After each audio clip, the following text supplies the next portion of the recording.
To our meeting this evening on the 22nd of February. Would you please stand and join me in the Pledge of Allegiance?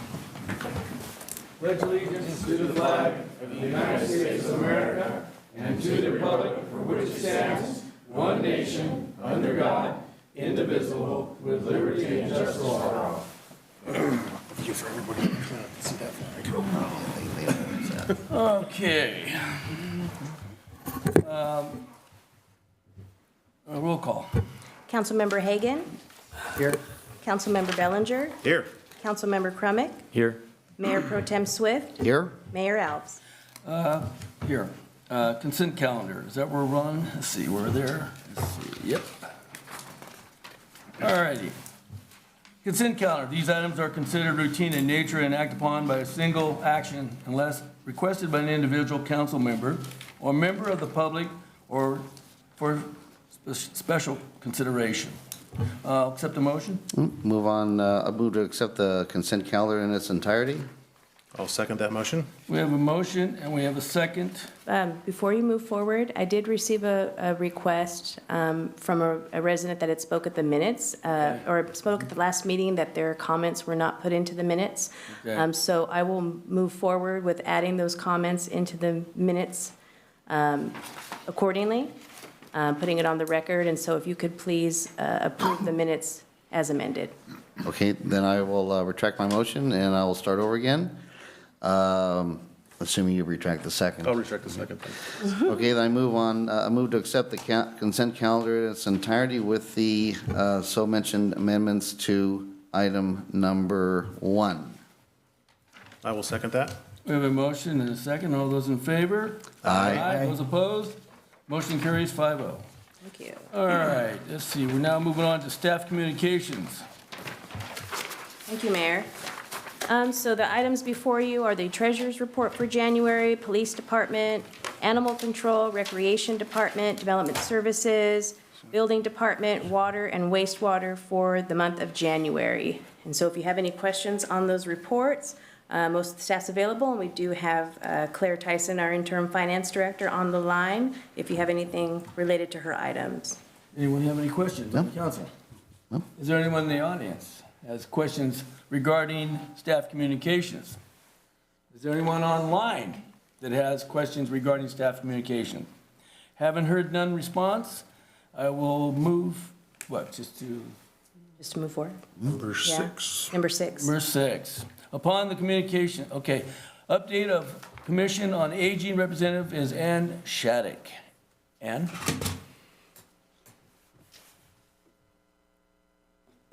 Thank you. I just wanted to make you aware that I've been attending the county meetings, and we had the privilege of, with the redistricting, I had the privilege of meeting Robert Rookman, who's from the District 5, and our representative now from the County Board of Supervisors. And he was very committed to working with people in Escalon. So I'm hoping that we can put him to work at some point in time, helping us.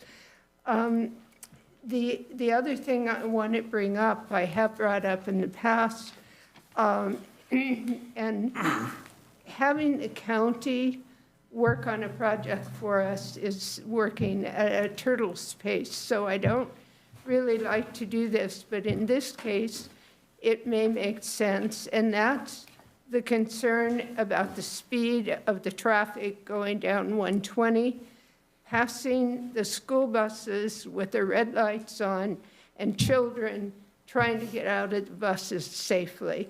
Now, the police department has been very good about going out and trying to control that. The problem is they can't sit out there every day. So it appears that there needs to be something, a stoplight or something, to slow that traffic down. I'm willing to take that to the county to see if we could get some help and financial support from them to do that. So if you have any comments or questions about that, please let me know. And where on 120 are you talking about? Right at, well, the main one is, and the police can help with that as well, is right at the park, the mobile park. That's one of the buses.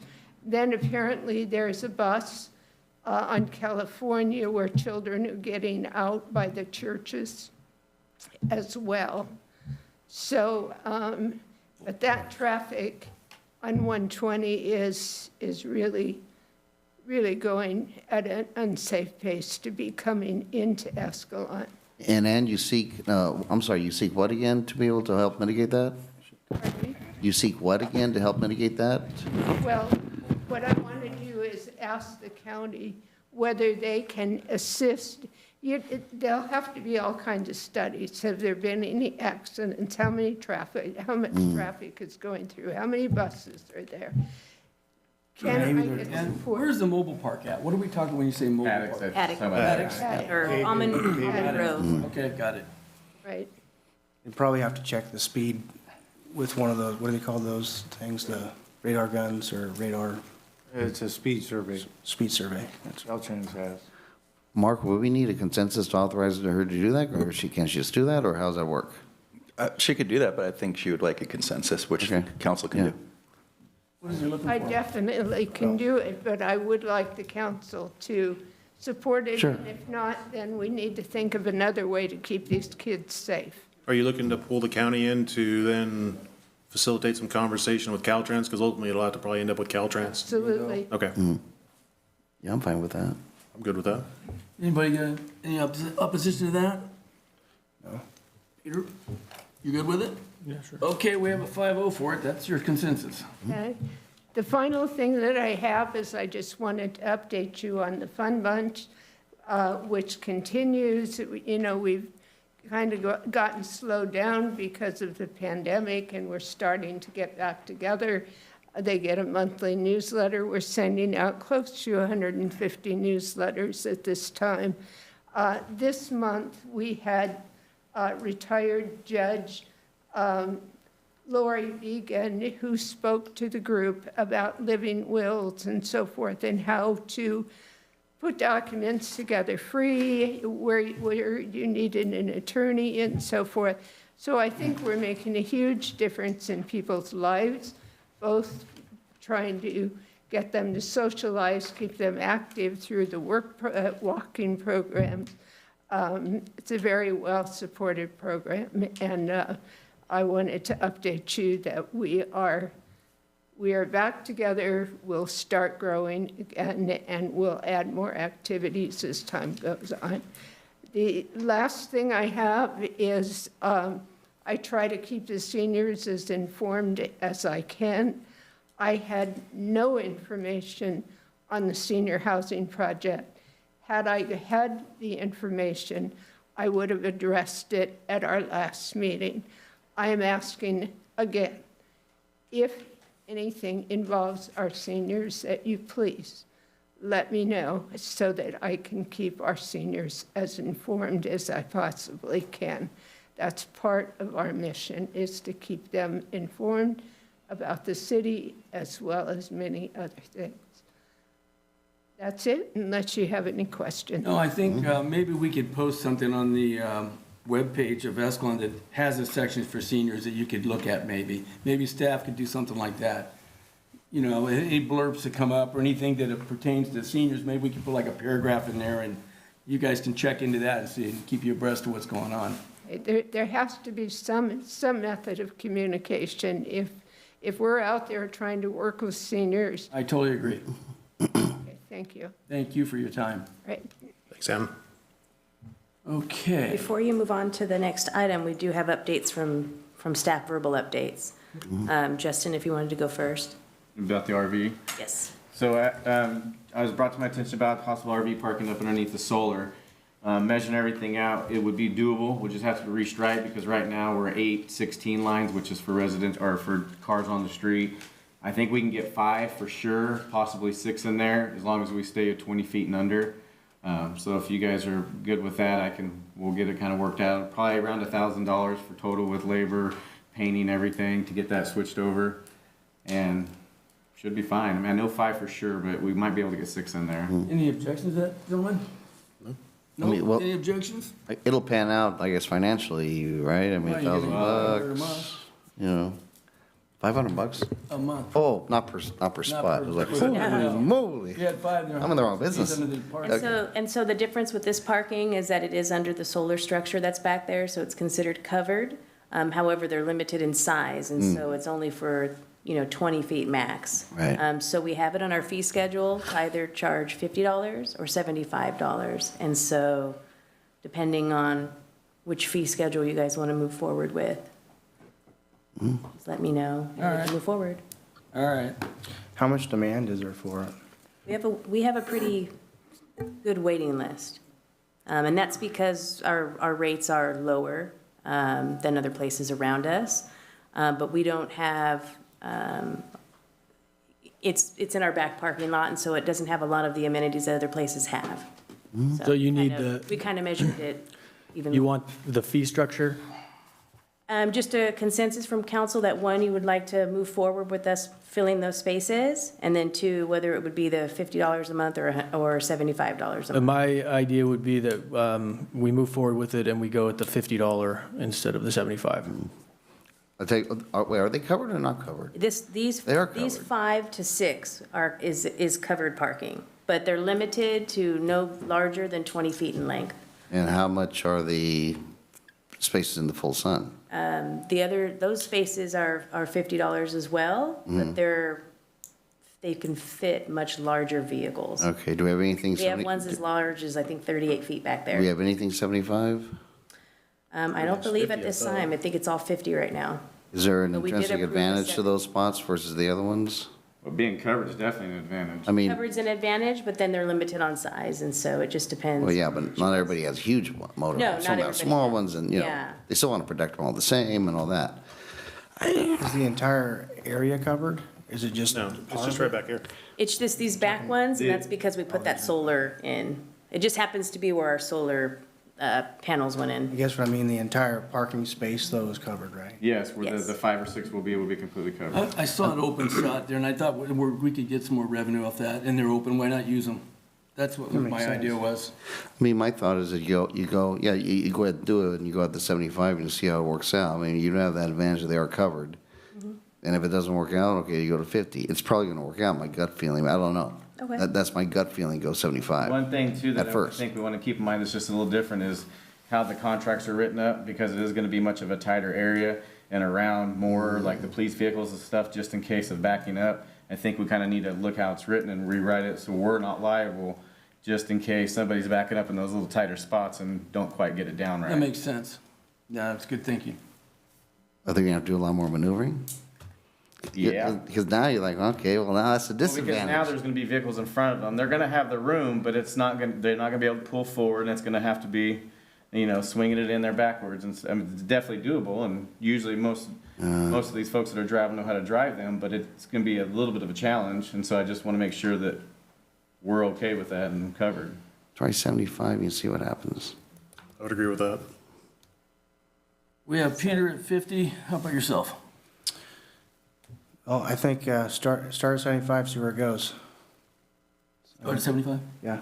If All there's a right, lot we have of, if there's a three. lot of demand for it. Okay, you have 3, which is your consensus. Okay, I'm not gonna get into it. start at That's fine. 75 and then move to 50. There you go. See how it works? Yeah. Okay, did you have anything else, Justin? No, that's it, thank you. You have any updates? Okay. I Blackie will be have 3 next. things, council. First, AB laws prevent me from being too specific on Facebook, but I had a lot of inquiries of what was going on Miller the other night. You won't hear about it until next month, but an update, that was an armed carjacking that we were assisting CHP and the sheriff's office with. They lost him, and he wrecked somewhere by Miller, I believe, Miller and right around the vet clinic there, and disappeared. A good citizen, one of our neighbors saw him peering in backyards, and they started chasing him, which they called us, thank God. Sergeant Hargraves showed up on scene and ran him down in an orchard and took him into custody. Over and done. Excellent. Nice work. Good work. Second thing I have is I saw on Escalon residents that there was some controversy about animals starving at the animal shelter. I think that was misinformation a little bit. There's nothing starving out there. What actually happened was COVID took a few employees out for a few days, and we got down to one case of wet cat food. Had to send somebody out to buy it. It was over and done, nothing starved. And lastly, catalytic converter thefts, they continue, although they are slowing up a little bit. With the DA and the prognosis on trying to combat this whole thing is, if the equipment is serialized, it makes it a felony. Therefore, it gives police and law enforcement the opportunity to check, and you have a catalytic converter but don't have proper paperwork like a receipt, and it's serialized with the VIN number or license plate number, yet you don't own that vehicle, you're probably gonna be arrested. The way it works now, it's kind of a misdemeanor thing. It's pretty much, it's grand theft, but it's still on the misdemeanor end of it. Serializing it will not stop the theft. I've looked at those contraptions that they weld on the bottom of your car and all that. They're expensive, they're cumbersome, and the mechanic you're gonna go to hates them. So we're gonna partner with Les Schwab again and hold another free engraving event. What slowed it down this month was they're experiencing the same thing everybody's experienced with employees getting sick and dropping like flies, and then shorthanded. So I'm still in talks with the manager over there. So soon, hope to be able to tell you an exact date by next council meeting. Very good, thank you. Thanks, Chief. Any questions of Chief? No. We're done? Anybody in the audience? I have, What would it take to get like some blue lights or whatever, the cameras like Ripon and Riverbank have? That would kind of track people, or at least get a good, I got my neighborhood camera, we got a neighborhood watch over at West Escalon, we see something, we're calling each other, we're calling the police, see if we can get an angle, maybe you don't got a good angle. Maybe if we had a blue camera system, we could track to see who's coming in. Because a lot of people have cars, if we had a camera, we could actually recognize when they come in, the person and the car and the plates. What would something like that, I mean, just an idea, I've seen the other cities. Yeah, the cities that have them, and I understand what you're saying, Frank. I looked into them. I know Chief Borges had looked into them. Most of what you want is a combination license plate reader. Right, you get the stolen cars, get everybody. And a camera. A fixed situation like that only reads one direction, one lane, one direction. So figure McHenry, you're gonna require 4 cameras. 4 cameras was, the cost on the cameras wasn't too bad. It was right around $180,000. It's the monthly subscription for use you end up paying, which puts the whole thing, when we calculated, it was right around $175,000. And that would cover 6 months. So my answer to that was, and as soon as production happens and I get the equipment, that license plate reader and that kind of thing will end up going on to the cars, our vehicles, which the council granted the switch to Axon camera system, so I am putting that in the fleet too. That comes, will read 3 lanes wide and whatever way the car is facing. And if they've been tagged as they're wanted for something, vehicle was mentioned in something, it automatically runs it against the database, and it will alert the officer that that car in front of you was involved in hit and run, whatever it was entered for.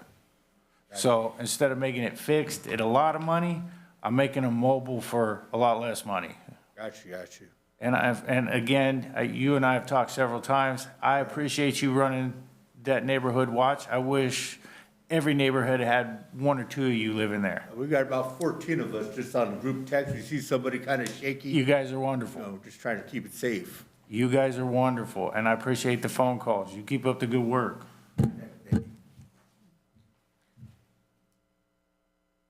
I have a question about the Miller incident, and Chief, I understand you can't really talk about it, but it kind of made me start thinking about the bigger picture, and that is there, obviously, you guys are doing your job, and we need you to do your job in the moment. But is there any sort of emergency alerting system here within the city that residents can be made aware of what's happening? Like, because all those comments real time on Escalon residents were like, oh, he's running down the street. Oh, he's in the backyard. Oh, he's here now. He's here. And I mean, and I understand that's our responsibility as neighbors, but at the same time, I mean, it would have been helpful to hear at least an official statement. Hey, there's an issue going on right now. Please stay inside, lock your doors, don't go outside, et cetera, et cetera. The ghetto birds flying around, just let it do its thing. I mean, obviously, you guys don't have the time to send out an alert to all the residents, but I'm just wondering if there's a way, or is that really our responsibility to be your eyes and ears in the moment? Yes and no. Okay.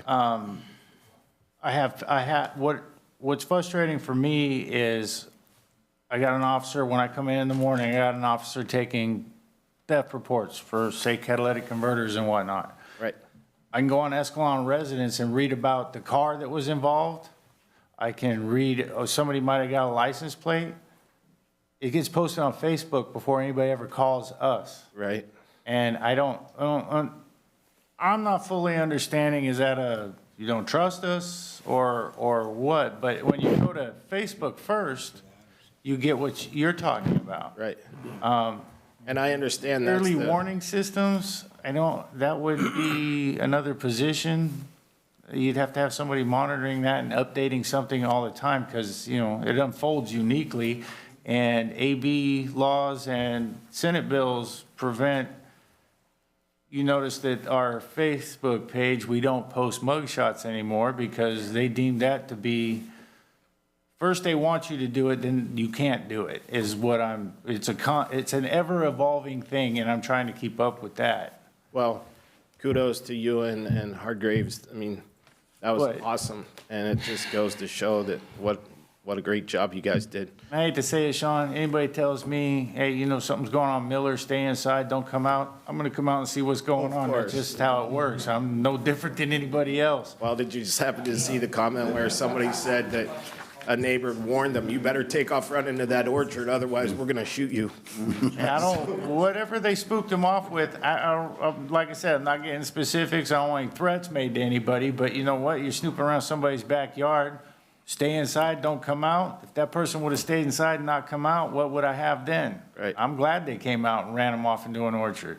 Well, and speaking about Neighborhood Watch, good old Facebook, I don't know if you saw, but there's somebody on Jessica's circle that wants to start a Neighborhood Watch. So just one suggestion, and maybe tell all the guys, I think it would really help our community when they're on patrol, especially going through the neighborhoods, stop and talk to the neighbors. Just say, hey, just checking in, everything okay, any issues? I mean, just make that connection, because that goes a long way. Most of the time when I see the guys driving down Yosemite, some days I'm lucky if I get a hand wave. And so just a way that we can get out into the community a little bit more. Well, in all fairness, when they're driving down Yosemite, they're either trying not to run into a parked car because they're looking at their MDT for the next call, or they've got me in their ear. Where are you at? What are you doing? I asked you to do this 10 minutes ago. I try to stay on top of things. So. Gentlemen, just to remind you, we're still under staff communications. Gotcha, boss. Thank you. Thank you. I got you, Sean. Thank you. I have a few items as well. At the last meeting, there was a consensus of council to put a policy on the agenda regarding appointments of vacancies for city council in the event that another seat is vacant. I am working on that. I just didn't get a chance to finish it, and so I will have that on the next meeting for discussion.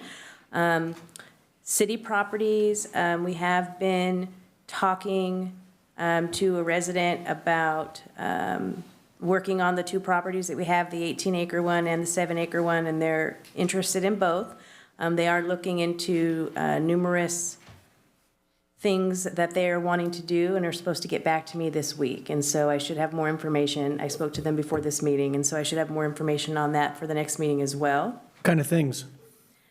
They haven't fully let me know what they're interested in yet. They did indicate that they know of a state grant that would help us possibly pay for all of the trees to be removed and those type of things. And so they're kind of looking at everything right now. And so, and what's feasible and what fits the city in terms of noise and pesticides and those type of things. They want to recognize that they don't want to cause an issue if they do something on the property. So You're talking about different farming operations. correct, yeah, different farming operations, sorry.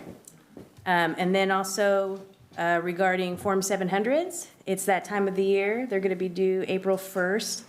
Tomorrow I'll send you the link to do it online. That's highly encouraged from the FPPC. It takes a few minutes if you know what you're processing and stuff and don't have any reportable interests. I'll also provide you a paper version, and I can email that to you and put it in your box. And then if anybody has any requests for wanting to see what their Form 700 from last year looks like, let me know. I know I have one person on there. Okay, and so then I could get you a copy as well and put it in your box for you to fill out. And I do need them date stamped by April 1st, so if you bring them into the office, I'll get that in, and then we can get them processed. Regarding the municipal services review, we're doing the final touches of this document to be completed. The last thing we're working on right now is updating some maps. And so that has been updated on our end and sent over to our consultant to finish up the project. And so we should see that really soon. And then regarding the Irwin Village Affordable Housing Project, that went to Planning Commission on the February 15th meeting and was continued to the March 15th meeting. And so that item is on their agenda for next month. I did receive a letter from the Rotary Club of Escalon, Sunrise Rotary. They had a senior dinner a few months ago, and I forgot to report out this in January. They had contacted the city and asked us if we had anything that we would be willing to donate to them to give out as like gifts or something like that for their dinner. And so we gave them some hand sanitizers that we had that had not been being used, and also some extra masks that we have. And so they sent us a thank you letter and said that their event was a nice success, and so I wanted to let you guys know that. And then also we spoke to Judy with the Farmington Escalon Garden Club, and they reached out to us because they are interested in doing a Blue Star Memorial marker. And so we met with her and her husband. We discussed, and it's a memorial marker that typically goes on highways, and they were looking at where our Veterans Memorial is over there at the community center. Justin's following up with them and gave them some alternative areas, just in case they were interested in other places. And we're just waiting to hear back. And as they move forward with letting us know what they want to do there, we'll bring it back to council and make sure it's good. Okay, thank you. Yes, thank you.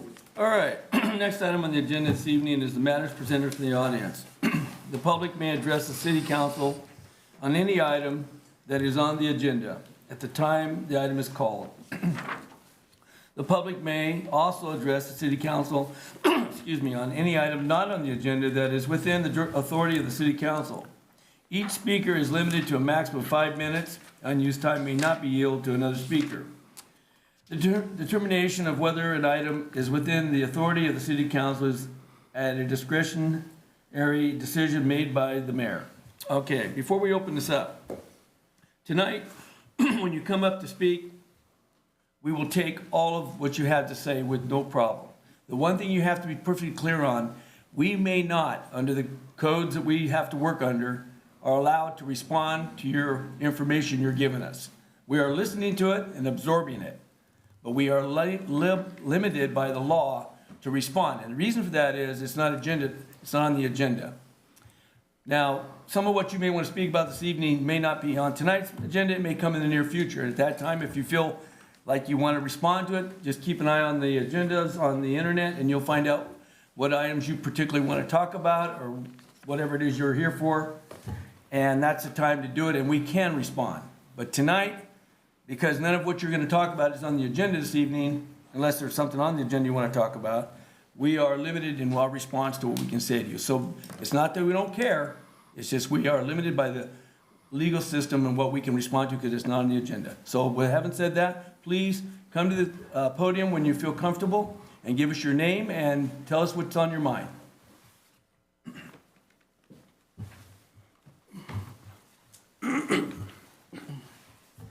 Hello, my name's Laura Katrina. I live in rural Escalon, but I work in our community, and I was a resident in town for probably over 20 years. So this is about the Irwin Village project. I'm a local real estate agent, and I call the city periodically about different zonings and whatnot.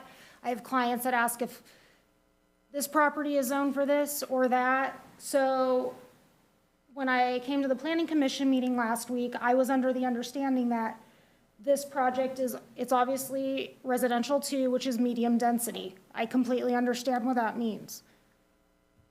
So when I look at the map of the project, these are fourplexes. When I went onto the city ordinance codes today, I'm looking at the chart and it's saying multifamily dwelling units aren't permitted in R2. So I just want clarification about this project. I'm just confused about the zoning. Is this R3 or R2? Because all the paperwork says R2, but then when I go to the city website, this project doesn't look like it's permitted. So I don't know if there's a government loophole where there is another ordinance stated where the state supersedes this and it speaks about concessions. So I would just like some clarification. I grew up in that neighborhood, so, and those are my friends and family that live there. We would just all like to know. I have a question, just a moment. In terms of these types of questions, we will note those questions possibly? Certainly, we take them, and it does get forwarded to staff to discuss. Yeah, no problem. And would there be any response to her question from staff? Not necessarily, but certainly if it's something that you pointed out that needs to be corrected or adjusted, it's going to go back to before the Planning Commission, so they have all of the information. That's totally fine. I just wasn't sure, maybe it was an error or whatnot. If you want copies of this, you're more than Could welcome. you just say what the code section is that you're reading from? It would be perfect. This is, The list of permitted uses. Chapter 1711, the list of permitted uses Okay. from the City of Escalon website. Great. So the staff cannot respond tonight to any questions by the community? Correct. We're going to take the information and process it. We cannot have a discussion or answer their questions because that's not what this section's for. Let me ask you this, can those people follow up and call the city for that answer to the question? Yes. They can? Yes. Okay, so, Yes. if you have a question this evening and you don't feel like you got the answer for it, you're entitled to call the city in a day or 2 days, whatever, and request that information, okay? Would you like the government code that I'm referring to also? Sure. Okay, it's GC section 65915. And it's on, actually, this is page 4 and 5 of 16 from last week's Planning Commission. Perfect. Okay, thank you very much. Thank you. Thank you.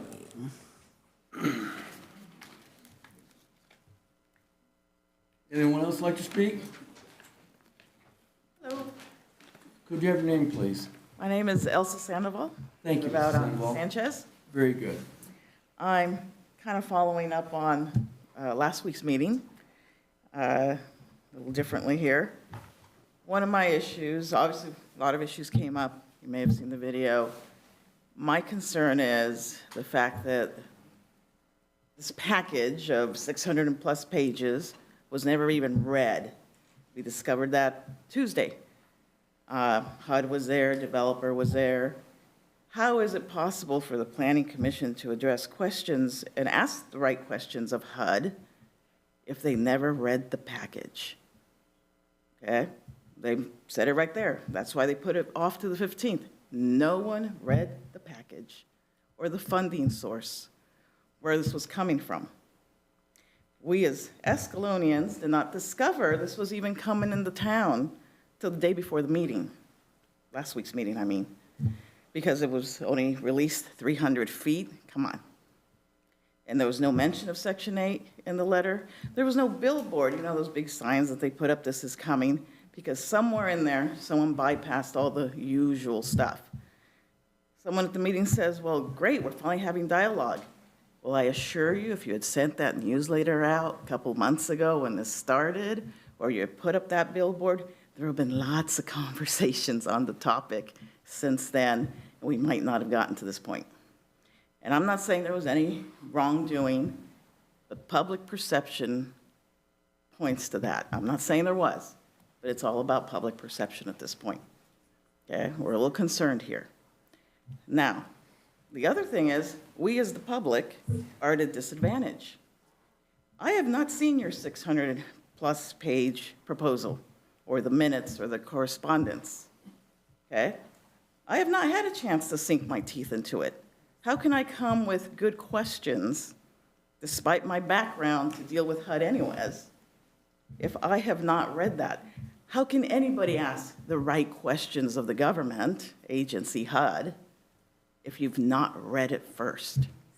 I would like to see the Planning Commission put that entire package on the website, and any minutes, correspondence, anything associated, who rubber stamped it, what the environmental reports are, 100% disclosure on the website. Let Escalon choose to read it. Who wants to read it, who doesn't? Have a town hall so that we can come with the proper questions. How is this going to affect our safety, our traffic, more Miller situations? How is this going to impact us, our home values, everything and anything, how it's going to impact us? If you honestly believe this is a good program for Escalon, if someone bothered to read the package and think, wow, this is good for everybody in Escalon, and you believe in that program, speak up for it. Go to that town hall and tell us why it is good for Escalon. But then how do you know if no one read the package? How do you know that? How do you know who you're getting in bed with? You don't want to hear about Empire and my work with them back then? Fine. Let's talk Ripon, Bethany House. How many of you know that this similar situation happened to Ripon with Bethany House? It was a HUD project. Ripon didn't realize that till after they signed on the dotted line. By the time they realized that that project, beautiful as it was, nice proposal, and someone sold them the bill of goods, was only for HUD. And the HUD priorities in the county would take precedence over the Ripon residents. You know what Ripon had to do? They had to buy out HUD. You know how much money that costs? They had to go searching for a bank that would even back them. That was not an easy task. They finally found a bank. The bank agreed to refinance it, to buy it out of HUD's hands, so it was placed in Ripon's hands, so they can run it and put Ripon residents in there for their seniors. And then the bond was passed on to the taxpayers of Ripon. Now, I would not mind a bond that would help build housing for our seniors. I am not taking on a bond to correct the mistakes of someone who didn't do their due diligence in knowing what they were bringing to Escalon in the first place. You don't have to believe me. Go talk to Ripon. I talked to the banker that handled that situation. Go talk to the Ripon. They had this happen to them. Someone let the wolf pass the gate and set the wolf at the table. I would like to know who's been rubber stamping these things. Who said it was okay to only send the flyer out 300 feet? Maybe that's policy, but that wasn't right. Who said that due to what, COVID, the sign couldn't go up on the property because they knew what would break out in this town, knowing Section 8 housing was going in? Who did not figure out the difference between our, what you call it, Heritage House, which is Section 8, not HUD run? Section 8 people who live in Escalon, privately renting homes in a HUD project. Different animals. Who didn't bother doing their job? Don't put us in the same position as Ripon. Don't put us in the same position as Empire. That's what I'm asking. I would love to see all that stuff disclosed to the public, some sort of town hall put together. You believe in this project? If you honestly think this is good for Escalon, make your case. But you don't fly it under the wire. 5 minutes is up. Thank you. Yeah. Mark, I was going to allow that to go on, and I will allow them to go on tonight if what they're saying is what they're doing. So let me call that, please. Fair enough. Thank you. Cody Fowler, 1550 Judith Way. I think I sent a document out to the Planning Commission in which I had a little bit of time to research that whole Irwin Village affordable housing project. Certainly it's affordable because it's subsidized by the federal government. In any case, I'm going to second what she said because my research certainly found the same things, and I want to make sure that you guys at least have that. Basically, this county-funded or county co-sponsored or co-applicant in the project certainly is acting on behalf of the United States Housing and Urban Development Agency.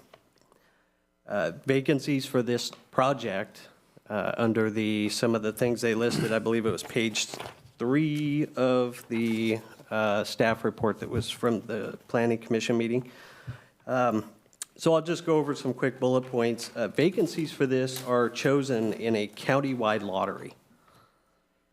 So given that Escalon represents less than 1% of San Joaquin County residents, it's virtually guaranteed that we're almost not going to get senior citizens in Escalon in this project. There's a huge wait list. The wait list is rumored to be years long for the existing county projects that are under the same program by HUD.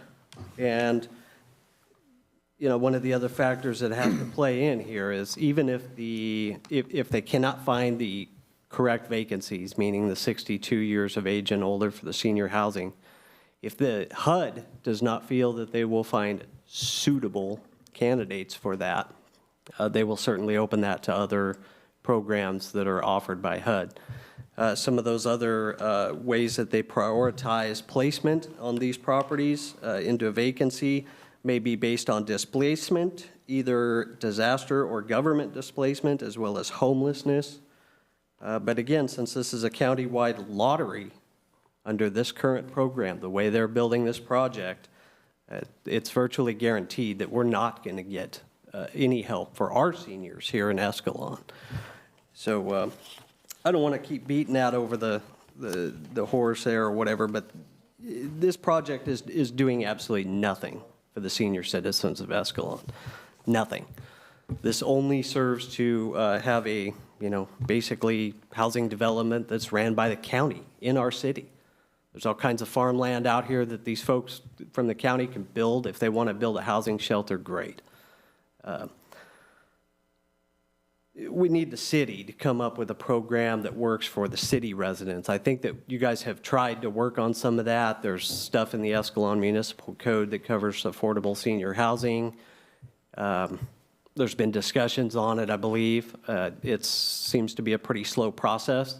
And I think when you guys make a slow process out of it, certainly somebody like the county is going to partner with some, you know, big developer to come in and just take it over for you. We don't need that. So you guys need to get on the ball and get that going. But the other thing is the way it was sold to the residents of Escalon. It seemed to be pretty dirty when I heard about it, and that's why I'm here, is mainly because I think the city did us dirty as residents here. So somebody either knew about this and decided not to disclose it, and that has to be the staff. You guys don't get involved from what I understand. But somebody on staff knew about this or damn well should have known about it. So we need to figure out who that person is or persons, and they need to be gone. The other thing that needs to be done is this Escalon Municipal Code that deals with the notifications. I believe that is 17.59.130, the hearings notice. I have no idea how we change this, but The 5-day notification of 300 feet is ridiculous. It's like 5 houses. And at the Planning Commission meeting, it certainly was like, hey, we followed the code, so maybe we need to change the code. I don't know how we get that amended. That's all up to you guys, but we sure as hell should do 14 days notification and a 2,000-foot notification from the affected properties. So I want to leave you guys with that. Hopefully you guys can, at least address that part about the notification. I think that was pretty dirty. And somebody was trying to slide this in under the radar and got the benefit of claiming Escalon Municipal Code to avoid notifying residents. That's pretty dirty. So we need to get on that and look at that. And other than that, that's all I got for you. Thank you. Thank you. I'd like to make a quick point of order comment. Just a point of order comment as far as calling out particular members of staff, whether or not your personal feelings on this or our personal feelings, whether or not they align or they disagree. I don't think it's appropriate to make any accusations at this point. We're all still learning about what's transpiring, and we need to be respectful of the process, and we're all doing our part here. So thank you. I didn't call anybody out. I said staff, city staff. I don't know who they are. Called out the city staff. Thank you. Okay, Ann. I'm Ann Shaddix, and quite frankly, I am baffled. We came to the city after doing our homework, demonstrating that the need here was not low-income housing, but it was the median range, the people that did not qualify for low income and did not have the money for these high-priced homes, the middle folks. We demonstrated that. We put specs together. We made a recommendation. RFQ, we were told an RFQ had gone out. We were waiting to hear about an RFP, and all of a sudden, this new project came into being, took over all conversations.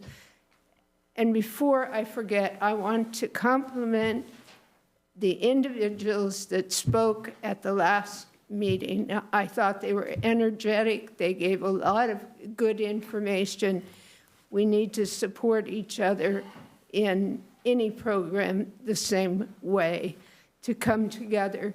But so what it appears to me now that what we demonstrated was a real need for this community has been tabled because of these guys or whomever it is that come in and is supporting low-income housing for the county, not for Escalon, but to help the county meet the guidelines that they have to meet as far as providing low-income housing. They got a dump of money. They're using the money. But be it that program or the program that we presented, the waiting list is a common thing. Because of discrimination, all of those rules, you just have to have guidelines for people to be able to get into the facility. So waiting list doesn't scare me. What scares me is the fact that we demonstrated a need to the council. The council supported us. The staff was working on that. And all of a sudden, it's gone by the wayside in order to support low-income housing, which at this point I'm questioning whether there's a need for it in this city. So I would ask at some point in time that we get back to what our original discussion was, to meet the needs of the seniors, to build housing for the median group, the group in between that don't qualify for the major dollars and don't qualify for low-income housing. Thank you. Thank you. Thank you, Ann. Thank you, Ann.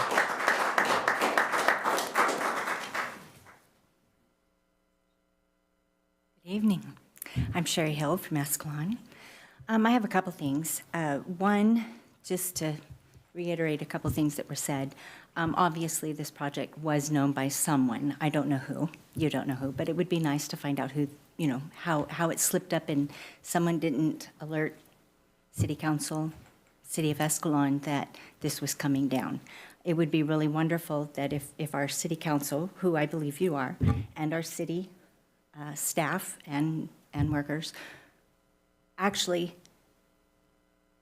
was part of our community and felt like the community, and obviously in this particular case does not.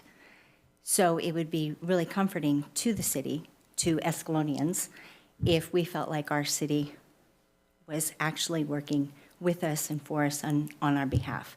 I've heard from council the times I've sat here, and I believe you are, so thank you for that with this particular project. But I ask that somebody, somewhere, knew something was coming, and there should have been an alert given to at least to you, so that you would have known, and it wouldn't have gotten you off guard. So that I disagree with. Okay, I'll get off my soapbox on that one. My next item is, I just have a general question. It's been through my decades of life, that when there's an opening for a city position, that typically it's announced and you ask for applications. And I'm asking if that has happened with city manager. No, I'm not trying to implicate anything. I'm just saying, typically that position, it's a very important position. You would put out a feeler or, say, hey, we have an opening and we're accepting applications, and everyone would apply, including our city manager. And I'm just asking if, why that didn't happen, or if it should happen, or it's something you should consider. We're a small town, and I just would really like a representative who really represented our small Escalonian town and our values. Thanks. Thank you. Thank you.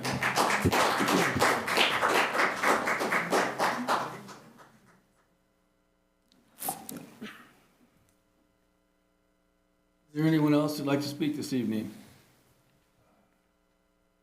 Mark Rodriguez, 1731 Sanchez Way. I was doing a little bit of research, talking to Elsa, and what I found with the requirements for veterans, senior veterans, they only get a 1% point for veteran housing. For artists, it's a 12%. I don't understand how that works, but that just doesn't seem very fair at all. And I don't think that whole thing is a good idea for the community. And everybody else spoke to cover everything. I don't want to keep you guys here any longer, but yeah, I believe everything everybody's been saying here, and I back all of that. Thank you. Is there anyone else who'd like to speak this evening?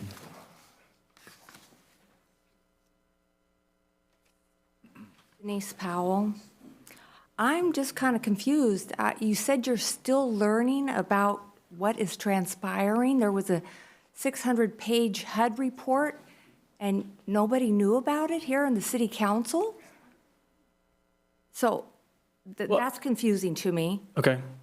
And my concern about this is that the residents of Escalon wouldn't have any say about who would go into these houses. It sounds like San Joaquin County has the ultimate say, and all the processes would go through San Joaquin County and not the city of Escalon or the residents of Escalon. It just seems like this is a project that's being snuck through with short notices to the residents. And I don't think anybody that I know would want this type of a project in Escalon. So also, I'm concerned about the extra burden on the city of Escalon services, police and fire, for all these units. So that's just some of my concerns. Thank you. Thank you. Thank you.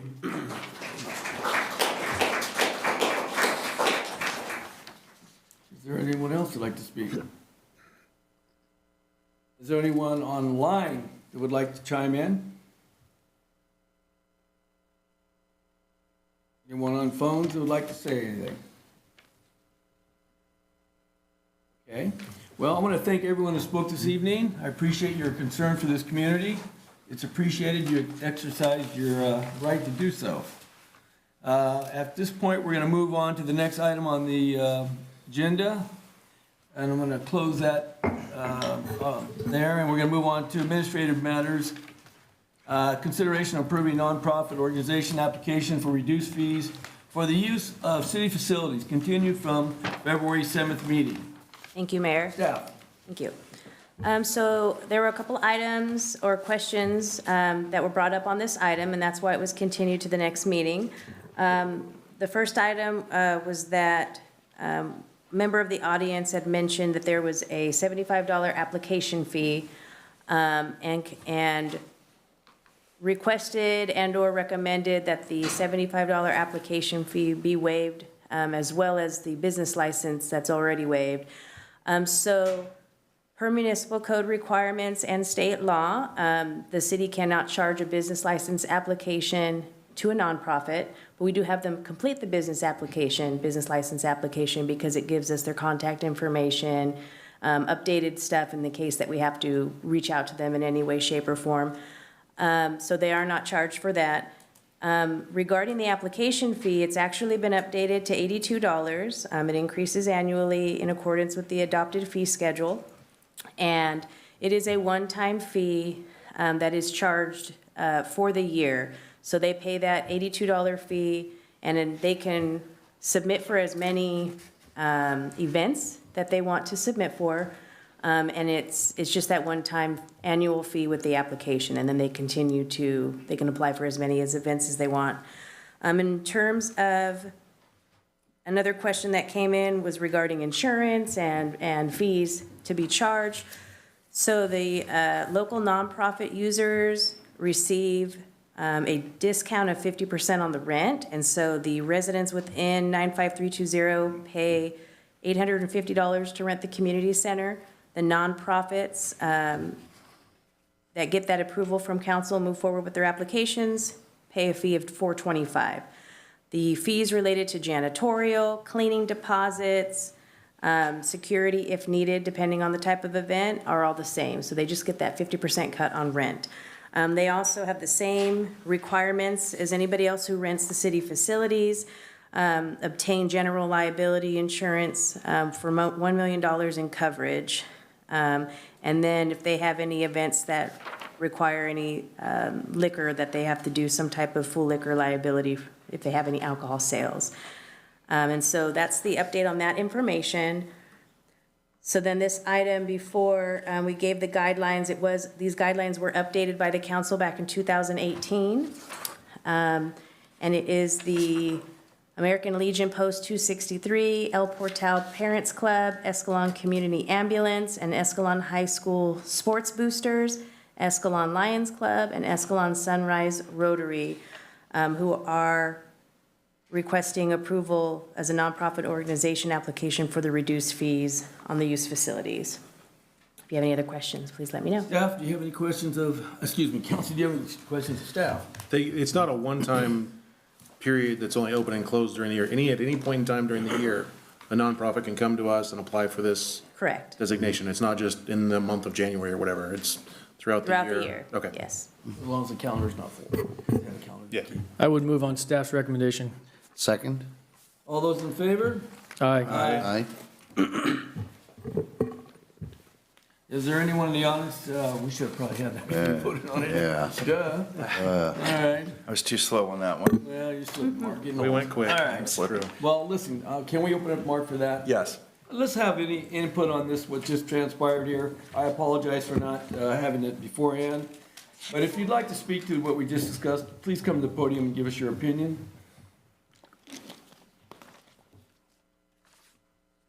Good evening, Mayor and Council. Sean Stroman. I was the one that brought up the waiving of the fees at last meeting.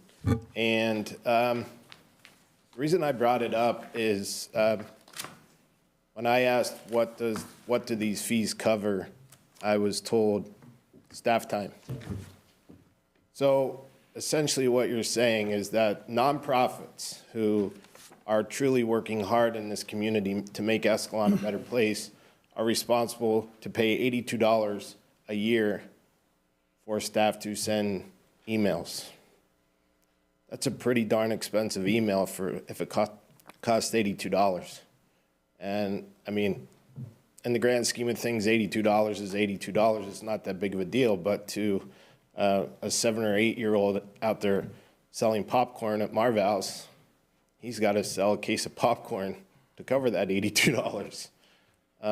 And some of the bigger groups, yeah, like the Legion, I understand they do fundraisers, and Parents Club, they do their fundraisers. But for the smaller nonprofits, it is a big deal because at the end of, and that was the reason that I just asked staff and asked you as the council to look into this, because for the smaller groups, charging $82 a year to send some emails and pick up the phone and call the chief, or pick up the phone and call the fire department and say, hey, do you have any problems with this?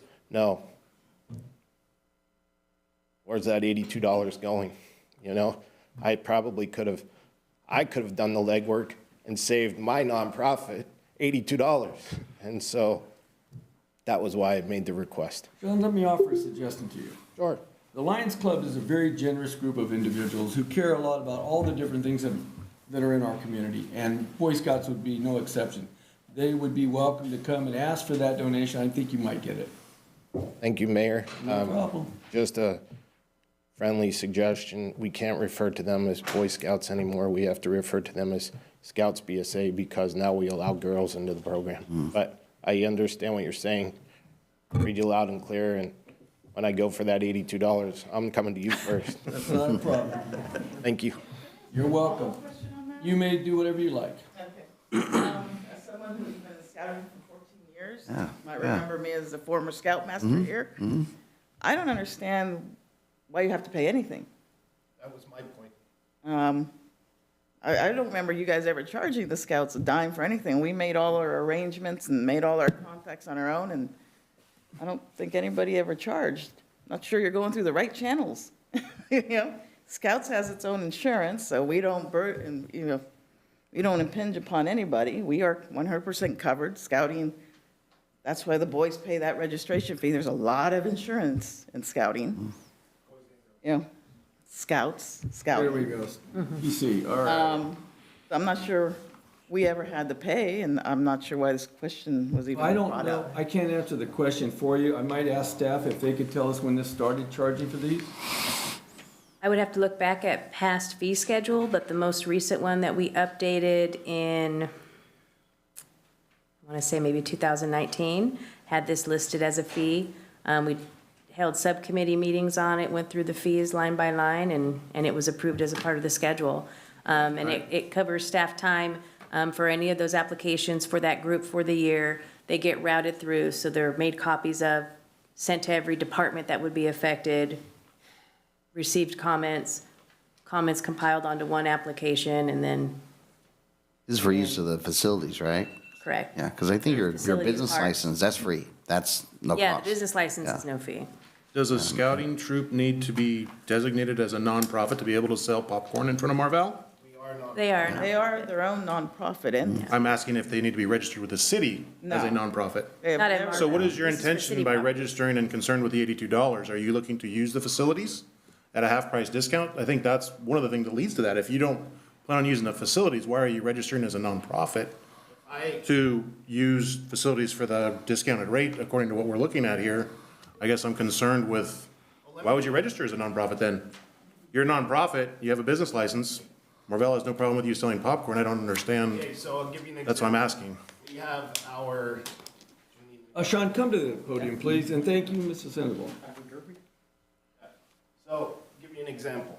So, if I want to hold an event in downtown Main Street Park, we call it an advancement ceremony where the kids go from one rank to the next. Technically, I need to pay $82 to be able to go use Main Street Park. As Frank was alluding to, we have our big event called the Pinewood Derby coming up in March. And Cub Scouts can't afford $450 or $425 to use the community center. So instead, we're going to jam 20 families inside the social hall at First Baptist Church. So all I'm saying is, and really what prompted this discussion is the chamber had a recycling event. And we showed up and I was talking to Pat Brown and she and I were discussing this and she's like, yep, had to pay our $75 fee. And I said, for this to go set up in the parking ride? She said, yep, city requires. And I said, Pat, excuse my French, but what the hell are you getting for $75? And she goes, Sean, I've been asking that question ever since they gave me the fee. So I guess my point is, and I understand there has to be limits, but we all work really hard to make Escalon a great place. And for the smaller nonprofits, I mean, yeah, you have 5,000 people coming to an event or bigger groups. I don't know I think the Lions is somewhat small. But if you're involved in a community and you're involved in a nonprofit, shouldn't that be a benefit to coming to the city? I mean, if we were to hold an event at the community, I know I'm kind of digressing, but if we were to hold an event, one of the very principles that the kids subscribe to is leave no trace. No offense to Justin, but I will guarantee you that the Cub Scouts will clean the community center better than Justin's staff will. That's what we're trying to say here is that, I mean, I think the bigger picture is looking at the entire fee structure for nonprofits, but have it size driven. Now, granted, if we had 100 kids and we were making $50,000 a year in popcorn, this would be a non-issue, but we're not. We're trying to keep it small to represent the same system that is basically Escalon. So to answer your question, Councilman Bellinger, there are certain things that the minute that as Cub Scouts, if we want to do something on city property, we have to register $82. For what? Nothing. And then the premise is you're taking that $82 away from the kids. That's my point. So. All right, thank you, Sean. All right, anyone else would like to speak on this item that we bypassed you on? All right, well, listen, I don't see anyone else interested in speaking on it. How about on the telephones or the internet? Okay, I don't hear any response, so we're going to move on to the next item. Renewal, review, and discuss updated information on the Escalon pool needs assessment. Staff. Thank you, Mayor. Approximately 6 months ago, a needs assessment was completed by the Aquatic Design Group on the Escalon Community Pool, which includes both the L-shaped 6-lane pool with diving board and the smaller wading pool. The document provided a summary of the facility's existing conditions and recommendations for action and options needed to continue use of the facility. A pro forma budget was also included to address the various code violations, repairs, and future maintenance costs, which were estimated at roughly $2 million, $2,150,000.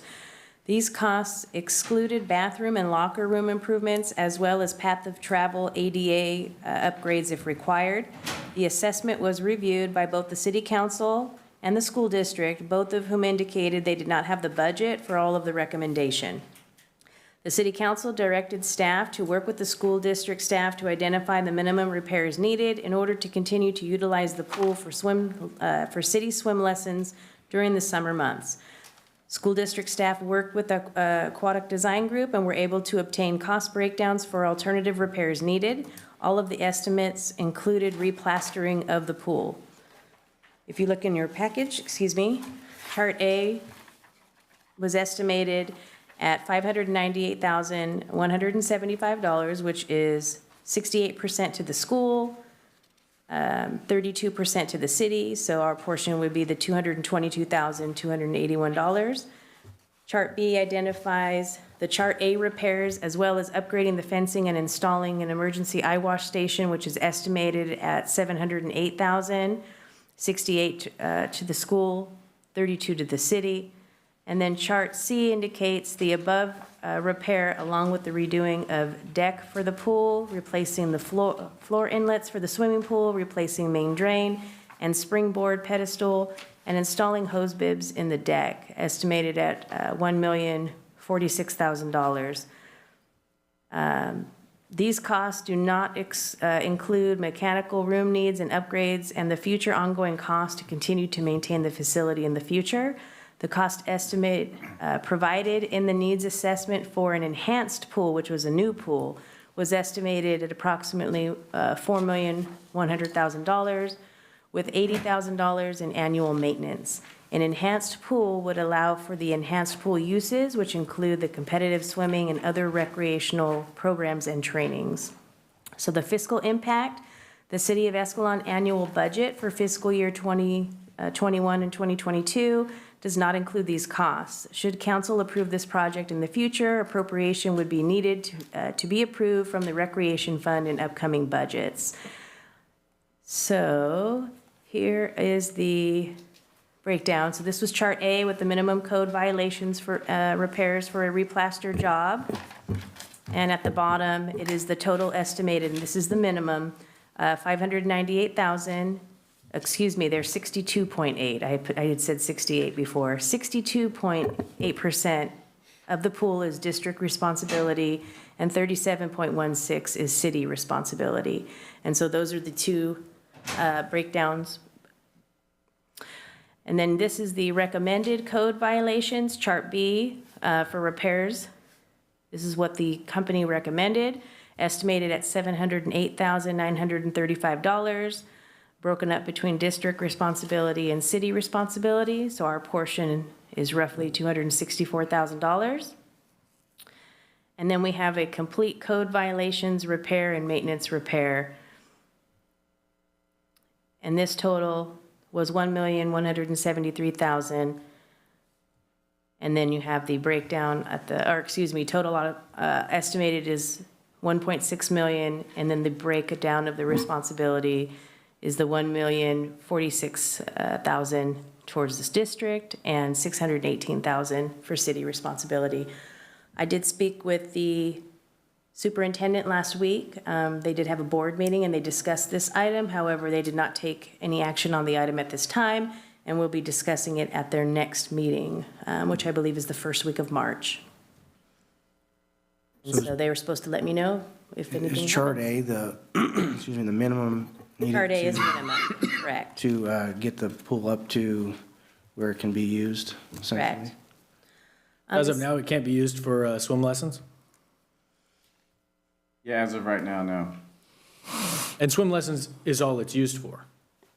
Correct. So if we don't make these upgrades, we need to shut the high school pool down Correct. permanently.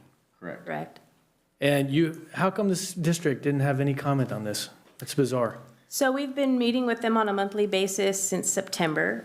We had stopped doing that for a while due to COVID, and we have rekindled that meeting. And it's not that they don't want to move forward with the pool. They just have a lot of other things that they need to pay for that take priority. Their track needs to be upgraded, a couple other items that football stadium, those type of things.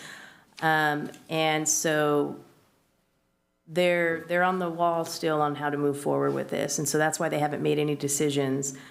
And then, of course, because the pool is on their property, they have that extra portion of responsibility. And so their cut for these improvements is much larger.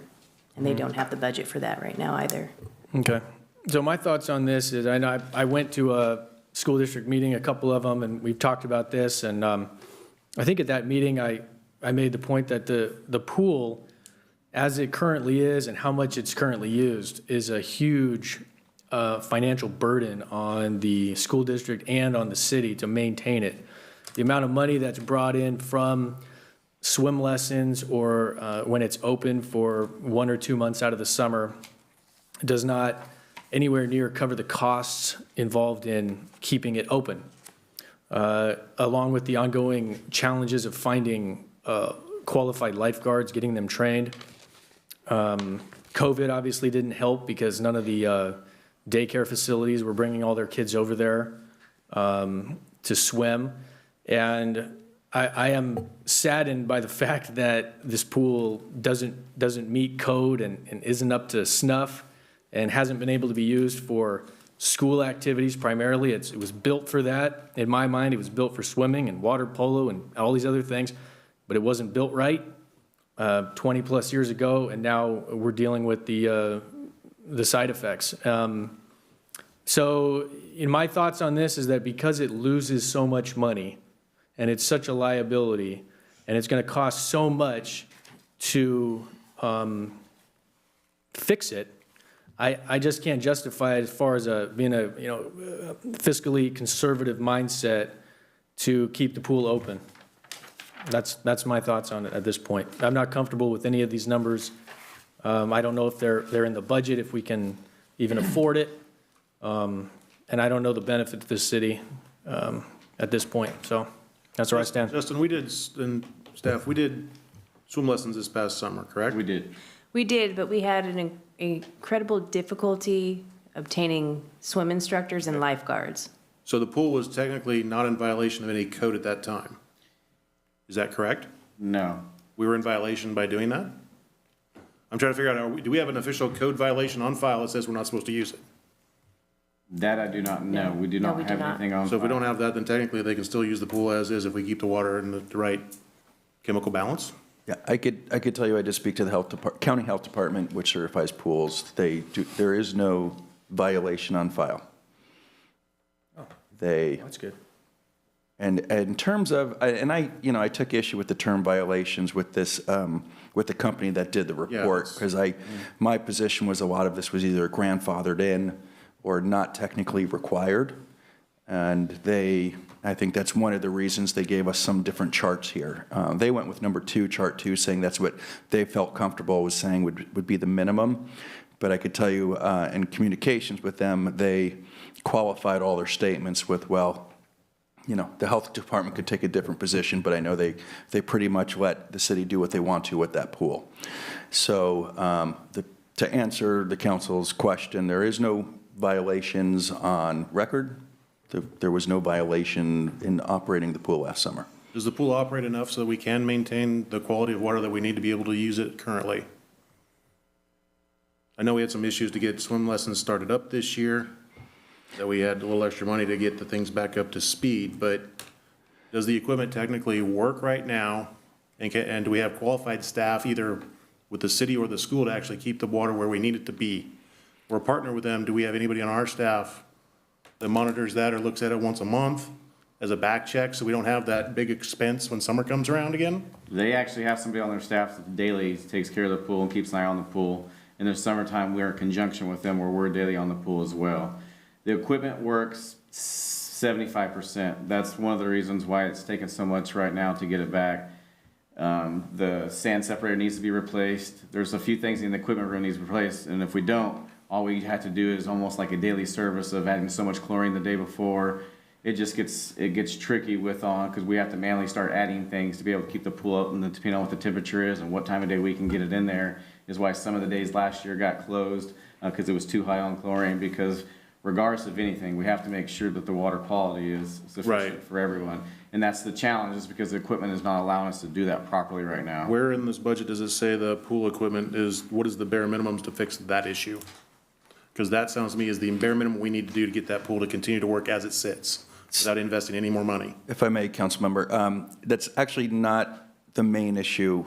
If you look back at the original report and even what's in front of us now for the minimals, what they've identified, the contractor identified, was not necessarily the water issues, that is one of them, but a lot of them is the signs.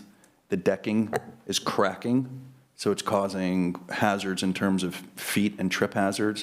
There's no ADA access, or the minimum required ADA access.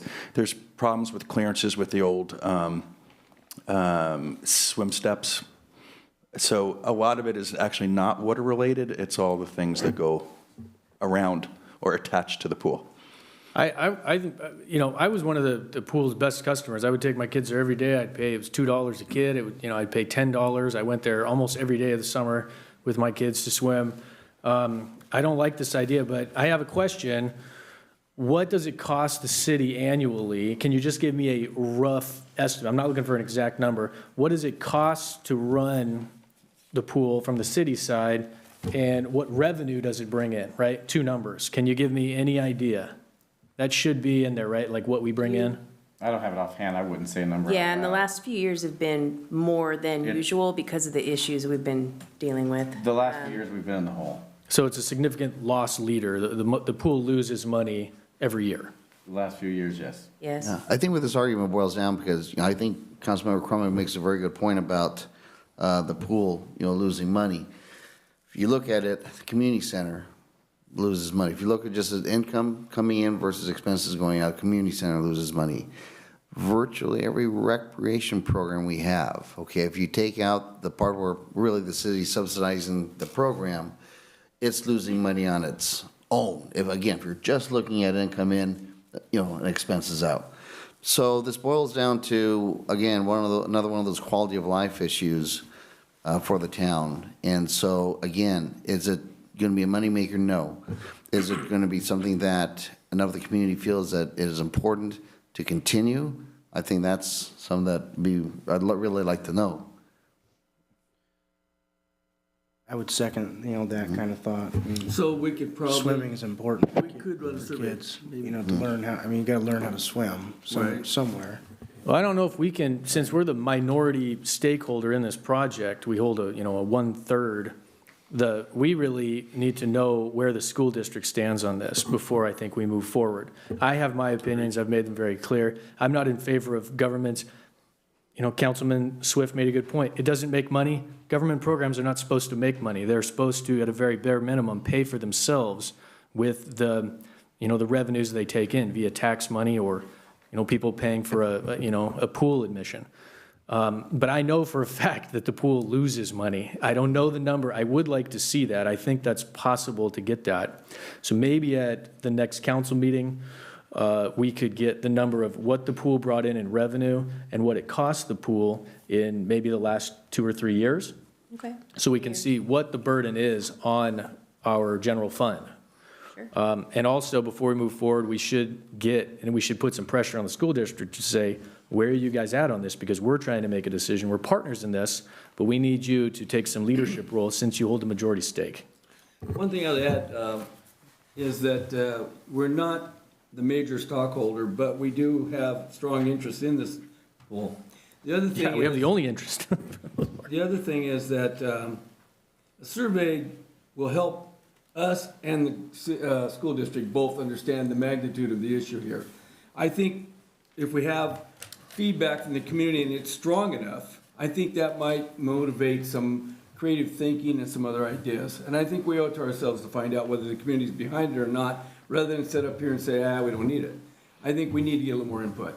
Okay. Maybe get the attendance too, right? Because every time we go in, they mark down how many people. So how many people used the pool when it was open? And remember, the pool is only open for at a maximum 2 months out of 12 months. Yeah, that's another. And it sits there, has to be maintained, the chlorine, the equipment, it has to be maintained. It's getting beat on by this is a thing that's totally funded by the city and the school district that is only open 2 months out of 12 months. I think that's important to realize. Why is it only open 2 months? Yeah. Do we know? Yeah. Yeah, it's technically on their property, their pool, they don't use it very much, but 2 weeks out of the year, I bet, I mentioned, they've Weeks said. before and after, I don't believe beginning and it's end of school year. heated, No, it's not. and so we just offer swim lessons in the summer. But I think it's a very good point, right? During the summertime, that's when we're using it. Now, it's up to the school district, how much they want to use it or not. If they only use it for 2 weeks, then that's their choice. But that's up to them, and so, they can have it open a lot longer if they wanted to, but that's their choice. It seems to me that it makes sense to open it longer, make a little more revenue. Well, there's other things that come into play. So we have a contract with the school district. We have, so this hasn't been discussed, but we have a contract with them that says we're going to, participate this X amount for this many years. And Dominique, I think you and me were there at a meeting, and I don't remember those numbers, but I know there is some sort of sunset clause in that, where basically the city can say, we no longer want to contribute to the pool. We no longer want to be a part of this agreement because it is costing us more than it is bringing in, and it's being an excessive burden on the taxpayer. So do you have that now, or is that something we should bring up later? Because that's an important I have a point. copy of the contract here, so let me look at that for you. My understanding, we had four years left or something like that. I think 3. 3 years left? This agreement remains in full force and effect for 30 years, whereupon the city has the option of continuing the agreement if such continuation is acceptable to district and upon such terms mutually agreed upon by both parties. Nothing in this section shall prevent the parties from agreeing to terminate this agreement at any time prior to the expiration of the 30 years upon terms mutually acceptable by both the district and the city. Right. And it was executed in May of 2000. 2000? May 16th. So we got 2000. 8 years left? Is this at a 30-year thing? Yeah, yeah. Okay, well, I mean, there's a lot of time left on that contract that we signed. And so, I mean, we do need to do something, but we definitely need the school district to kind of step up to the plate and lead this direction, so. Yeah, I think that part of a couple things on this one. Number one, appreciate staff looking at this. I know that when we were first presented this a few months ago, this was basically the end result of what we were asking for. Can you find a more reasonable way to do this? And so staff, both city and school district staff, did a great job of getting a lot of numbers, things like that. And that's a good thing. In terms of what the public opinion of it is, yeah, I'd really like to know. Okay, I mean, I feel comfortable about these lower numbers. To me, it's a matter of who takes the leadership first, okay? You know, the school district or us, you know. I'm comfortable with us taking the leadership on this one, you know, to do it first. However, I think Councilmember Crumick makes a good point. You know, this is a lot of money, and especially if we're gonna really be tapping it out of the recreation fund, of which we have barely enough money in there to cover the 222 that's there? yeah, the 222. I think it bears maybe a little bit of time to make sure, are we making the right decision? And that's going to come with the input of everybody out there.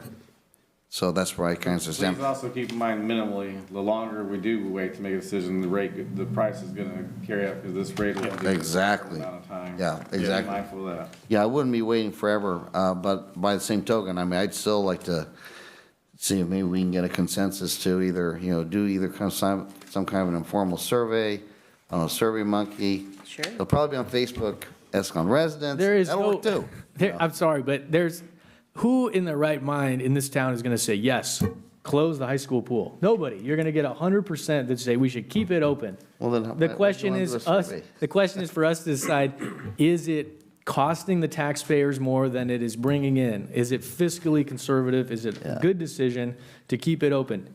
You know, people may say yes to any number of things, but that doesn't necessarily mean it's the decision we, you know, should make as responsible public servants.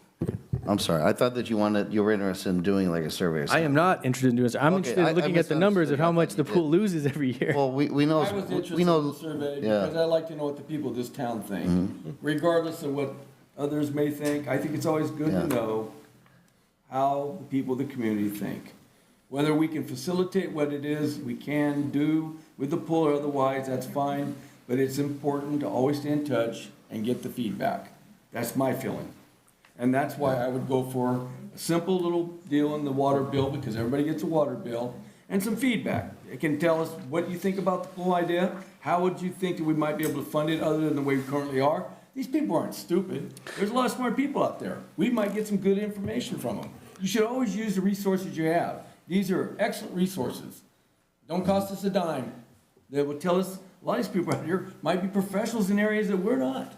So I think it's a shame if we don't inquire to what they're thinking on any item, just being one of them. Well, yeah, and I'll concur with the mayor on that one as well. I mean, I think it's a great idea. Sure, the first thing you say is no matter what we do, the pool is going to lose money as an ongoing fiscal entity, okay? But again, so does every baseball program, so does every basketball program, so does the community center, so do a lot of things we do, okay? But I think you do say, listen, it's going to be a money loser on its own. Having said that, is it something that's going to be worth it for the community to put its money into keeping it going? Well, we need, so I agree with the mayor on I that. like the feedback. I always do like the feedback. When you pull We're not kings up here. When you pull the data, can you pull a couple of years pre-COVID, please? Pre-COVID? Yeah, Okay. I want to see what we were So doing. you want to go back 5 years? Yeah, I want to go and have some Okay. pre-COVID numbers to look at. I'll update that to 5 years instead of Please. 3, Yeah. and that's Last 2 years is a little bit costs skewed. and revenue of pool, as well as attendance on pool for that Can time. staff give us a consensus on this, whether or not we're going to mail or not? I mean, could we have a vote on a consensus whether we put the flyer out, gentlemen? All those in favor? Yeah, I'm all for it, yeah. Do you want a got one? consensus or a vote? We have 2 flyers, 3 flyers, Yeah. 4 flyers, and I know that Councilman Cummings feels differently. So with that, we have 4 council members we would like to some feedback from our community, please. Do you want to see the Water bill. survey before it goes Can out? we get some right Please. now? Okay, Please, so I'd like I'll to bring review it it, for the yes. next meeting. I appreciate that. And our Oh, utility some- bill for March, I'm sorry? our utility bill for March is already done, so it won't be going out until our And that's fine. bi-monthly meeting. And So that's I'm just fine. letting you know. I Yeah. appreciate that. Hey, Mayor Alves, can we get a head start right now on it? Yeah, On- just one second. Okay. Go ahead. Come to the podium, please. Yeah, let's get some started on some feedback here in the room. Thanks, Ralph. Just give us your name, please, and you can say what you like. I just had a spool put in my backyard. A what, please? It's a spa and a pool. Oh, I've heard of those, yeah. What was your name, by the way? We didn't get your name. Bennett, Don Bennett. Mr. Bennett, thank you. I'm curious, now, the gentleman that put the pool in said if we pebble rocked it, it would add 10 years to it. So in 30 years, it should be showing where. And you say this pool's been there how long? Since 2000, sir. 2000? 22 years. They said it pooled good for 20 years, then they started having problems. But you probably started having problems before that, then they multiply. So Yes, sir. That's a, Thank you. Mr. Bennett.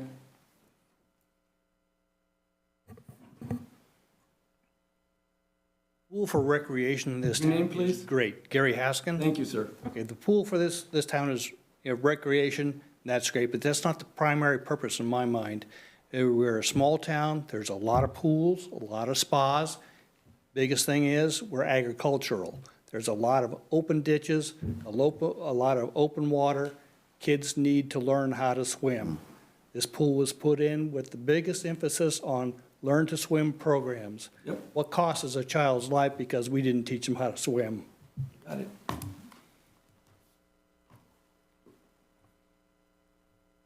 I'll try not to be long-winded, but I think I have, Sean Stroman, by the way. Thank you, Mr. Stroman. You're welcome, Mayor Alves. I think I have your idea. I think that, and I've been thinking about this since November.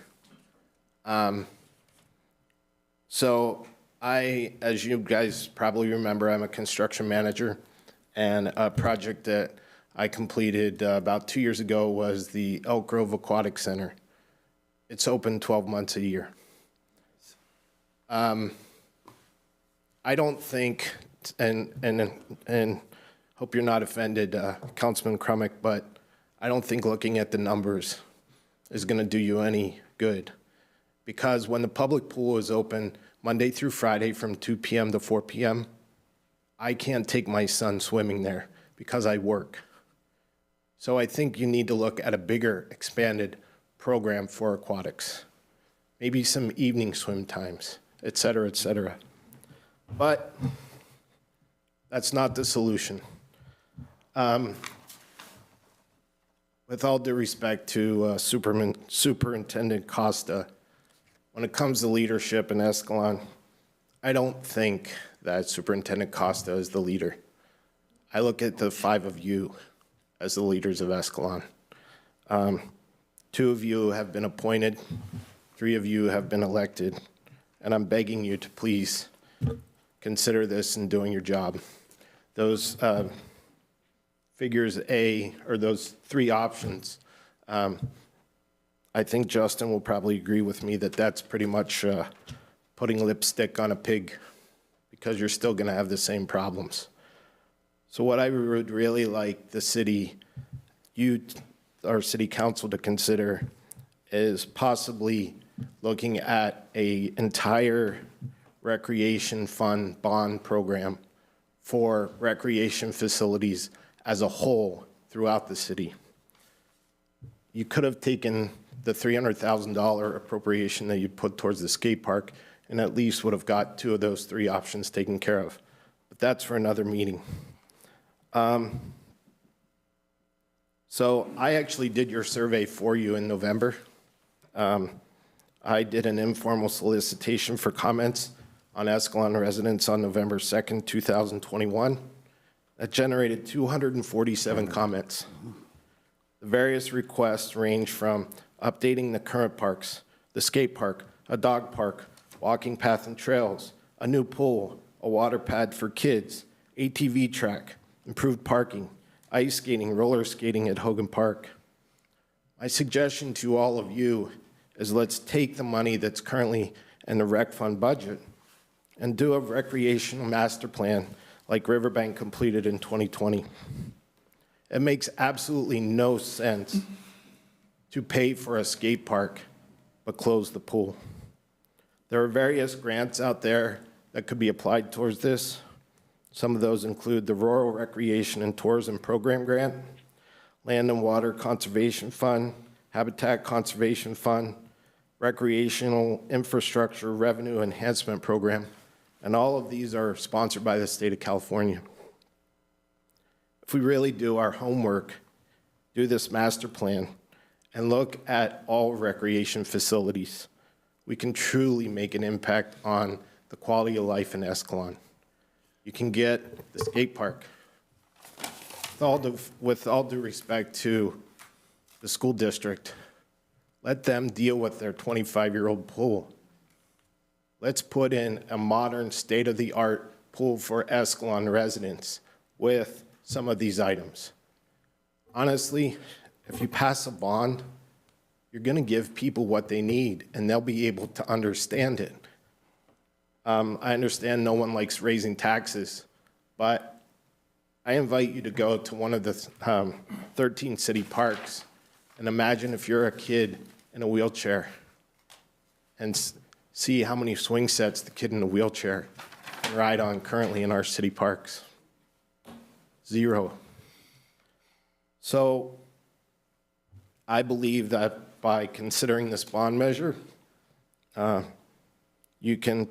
help provide a roadmap to the Hogan Park Master Plan that was completed in 2015. It helps meet the needs of the residents above. It makes no sense to me to completely deplete the rec funds for the skate park. Yes, we have a slow growth ordinance, but the only way to recoup those funds is through future development. Guess what? With a slow growth ordinance, it's going to be 50 years, and our parks are going to continue to deteriorate. My recommendation to you all is to go along with it. Extend the hours. Make it a true community park in the summertime, or a true community pool in the summertime, instead of having such crazy, wacky hours that working parents can't even take their kids to go swimming. I mean, that is the most absurd thing, I think, of this whole thing. Sean, I'll tell you what we'll do. Maybe in this little survey we do, we could throw the little line on one of the surveys asking, would you support a bond for rec?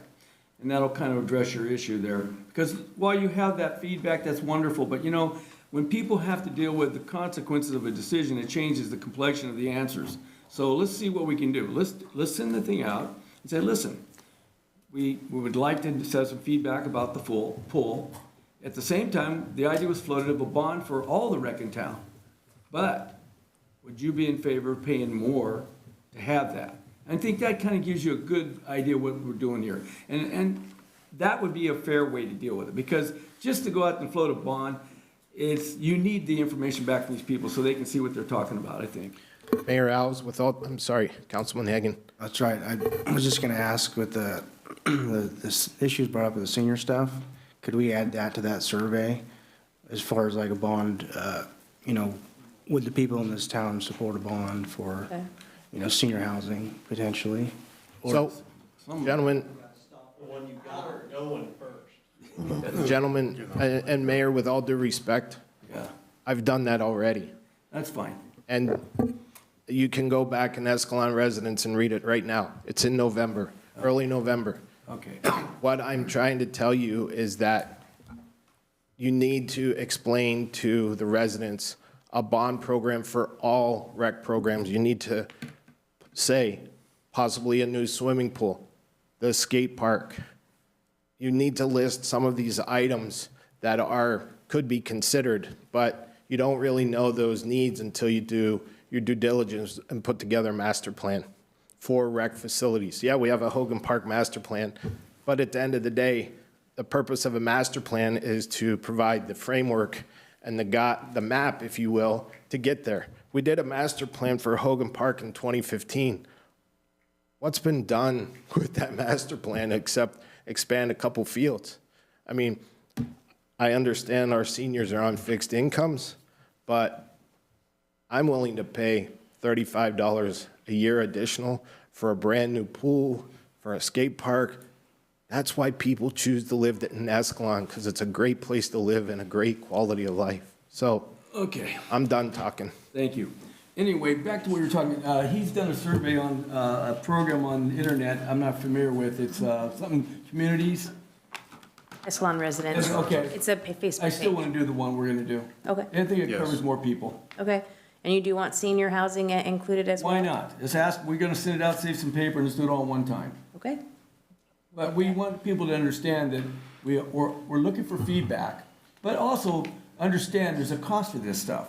We want to make that aware, and then they're going to ask you approximately how much more, so maybe we could work on some numbers too. Because when you say we're going to get a bond, it's not like Christmas and it shows up and Santa Claus gives it to you. You got to pay for that thing. So it's important to let people know what the cost of that thing is before they get, oh, we're going to get a bond. Yeah, but here's what it's going to cost you.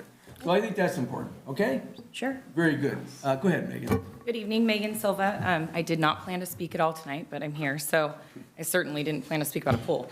I think that the pool in town is definitely a necessity. I understand that it's dollars out and it's old and it needs a lot of work, in my opinion.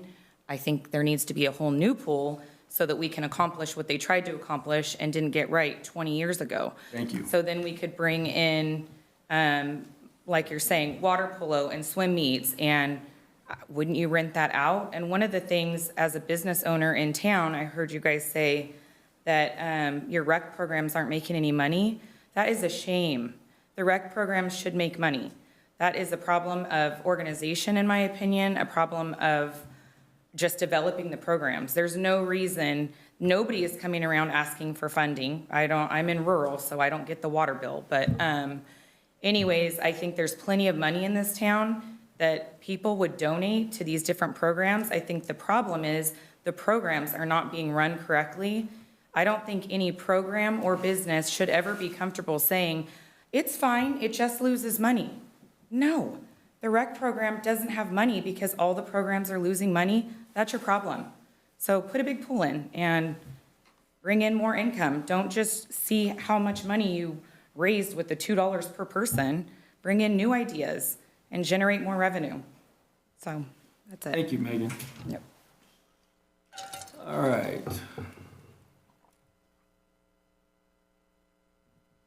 Melinda Walker. Thank you, Melinda. And just to make you aware, I live in town but do not get a water bill because I live in a rental where my water is included with my water, sewer, and garbage. So anybody in apartments don't get the water bill, and then anyone in multifamily or those types of situations. So that's just something to be aware of. Good point. And maybe you can Never considered try and it. solve that problem. And then just before I start, anyone, let's see, if this is a competition size pool, it's going to change a lot of things like the income that's coming into it. And then also are available of lifeguards and the staffing issues, because we're going to have more people of that caliber using the pool and wanting to participate. So let's see, I'm here to express my concern with depleting the recreation fund for the purpose of renovating the swimming pool located at the school site of Escalon High School. In fact, I'm concerned with the depletion of the recreation fund at all until there's a discussion and solution of a more regularly funding the recreation fund or funding recreation needs in other ways. I do feel like a Learn to Swim opportunity is very beneficial to our community. I also feel like there's great interest in a competition swim opportunity, as many of our competition swimmers choose to compete in our surrounding communities. I feel like us putting in this patchwork on this pool is going to be a waste of money, especially if we're not enhancing the facility to, or the programs up to competition standards. If this is a problem that we deem must be solved, I'm of the belief that the city should seek quotes and entertain the idea for the construction of our own facility at a location outside of Escalon Unified School District, and that location's up for discussion. I would support inviting Escalon Unified to collaborate with us, and we could provide services for their needs as Melinda, well. let me correct you, or get something straight here. When you say outside the Escalon School District, you realize that's the county and the city. What you meant to say, I believe, is outside the school grounds itself, maybe? Any of the school sites. Any of the school sites. I would not. Well, they're all in the school district is my point. She meant school sites. School sites? Yeah. Okay. Yeah. Having it on got it. city So property. not on our property. So Not not on school not on property. district property. I would Okay, want got it on our property. City property. Unless we contracted with a private, I mean, Right. that's another thing you can also. Another option, yeah. Yeah, exactly. The funding of this project, again, up for discussion. But I would hope to seek out participation from community members and local nonprofit organizations, if we can. So I appreciate your time, but I'm here to say, please do not deplete the recreation fund for this use today. So, Thank you for your information. thank you. Can I throw a couple things out real quick at the audience and maybe the council? We don't remember. From my time up here, I think it was before right before I got on, but there was a bond for the school to redo the track, right? Track More needs to than be the done. track, the swim, stadium. Yeah, it track. failed. Football. There was a bond that we did recently for the police department, for law enforcement. It failed. Bonds are very hard to pass in this town. Bonds in general are hard to pass because it's just tax on people. And there's two streams of thought going here, that this great new rec would benefit the community because it's a great place to live. But in the same meeting right now, we're talking about senior citizen housing. And those are two different, totally topics of people that use different facilities. And so I think we've gotten a little bit off topic here. We are talking about deciding on whether or not to put city money into renovating the pool, how much we are willing to pay for what, amount of upgrade we're willing to do. I understand everybody wants swim lessons. I understand the importance of that. Mr. Haskins brought up, what's it worth, for a child's life? That's a good point. It's also one that is irrefutable, because I would tell you there is no amount of money that is worth a child's life. So there's no way to say, well, we can't pay it. So that's not a fair point. I'm looking at this as a steward of this town where I was elected to do the best I can with what we have. And I believe, I wish we had the numbers, but if the pool loses so much money every month and we can't find lifeguards and it's not up to spec and we need to renovate it, hard decisions have to be made. And they're not going to be popular and not everybody's going to like them. That doesn't mean they don't have to be made. And we can send out a survey. I'm okay with that. Do I think it's going to, yield any sort of new information? I do not. But that's I think that's important to remember about, bonds and such. Well, there is definitely a difference between needs and wants, Okay, now, is there anyone else who'd like to add this evening on the discussion regarding the pool? Councilman Crummett? Yes, Mr. Stroman. Do you know why most bond measures fail? Why is that, sir? A lack of awareness. I have asked numerous people why they believe that the school bond, the most recent one, failed. And that is because the school district started advertising for the bond in September for a November election. That is total, and I know I'm on the record, but that's total piss poor management. And shame on the school district for advertising that so late. That's my point, is that you make people aware, you get people to rally around it.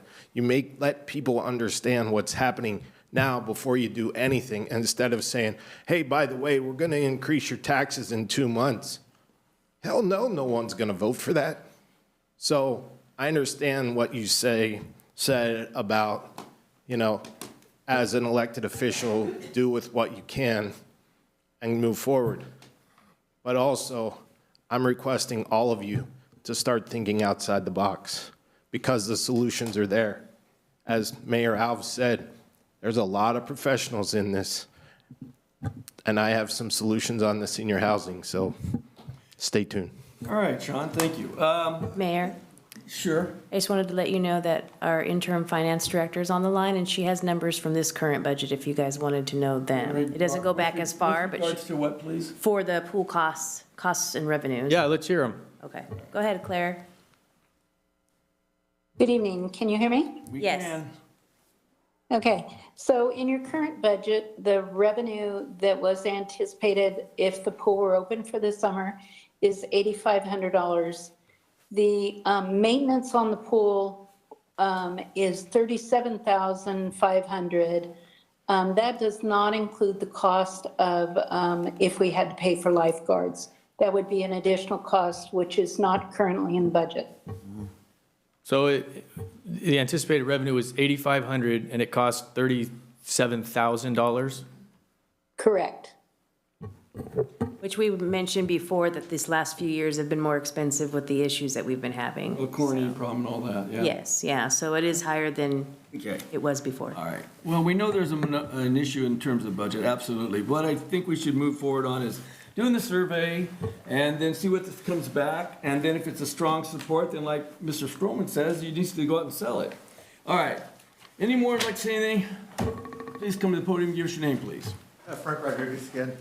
And I remember talking to Sean, well, with the residents, discussing that thing. And I thought a community pool may be something we could look into. The school has so many few hours. I'm a disabled veteran. I lose my mobility a lot. I've complained to Mr. Costa so many times. Can we just put some ADA lines? I even threatened to go get that lawyer with the little, mobile home that goes there, sues everybody. I go, there ain't no fucking lines for me to go over there. I can't go over to the wrestling room. They closed the gate. I had to pay Wendy Merced's daughter, Megan, to take Frankie over there because I couldn't walk. That's just too hard. If we had a community pool, we could probably put seniors in there because aquatherapy has been a godsend for me to be walking. I've been in aquatherapy 3 times a week, 4 years. I mean, the seniors would benefit, have a better quality of life. Competition, we can make a little bit of revenue on something like that as well, but I think, as the other lady said, if we had where we could, not on the school, because the school didn't really want to do much of anything. And on that bond measure that nobody had, they didn't even have an estimate for that football stadium, and they don't even like the youth football team. So they wanted us to go put $50 million for a youth football team that they didn't even want to have our youth football team played on. And they said, we're going to do debt first before we do that. So any of you parents that were playing won't be able to use it because of a fight that might have happened 25 years ago between outlaw players and they couldn't wear their jerseys. We even had to have Fox News come over there just to open up a dialogue. I mean, dealing with Mr. Costa and that school board right there just didn't make no sense. We got no way out, I think we just need to separate from the school. And like you said, it's kind of a dead horse, but maybe we need to look in different direction, with the different community pools. That way we can make it, because I don't think the school wanted to make a competition. I would have put Frankie in the competition swimming. I mean, I think that's a really good thing. I was S1W when I was in the Marines. That's a very, very small percentage of Marines that were able to do that. And that was through the YMCA that I went there in Escalon pool and swimming in the river and the canals over in Modesto. But, I mean, we do need to have a pool, and I think we need to get away from the school. And that one, now you sometimes just got to cut your losses. I think, I've heard a lot of good statements from everybody. I think we need to do some research on there and see what we can do. That's what we're starting with, a survey. Thank you. All right, does anyone else like to get up and speak this evening on this item? Feel free to. And if not, we're going to go to the internet and ask anyone there on the internet. If you'd like to have any comment on this issue, would you please let us know? If there's anyone on the phone, you may add if you'd like, and it doesn't seem like we have anyone. So at this point, I think we have a consensus on going out with a survey. Survey is going to ask a couple questions regarding the pool and the senior thing, and also the bond issue.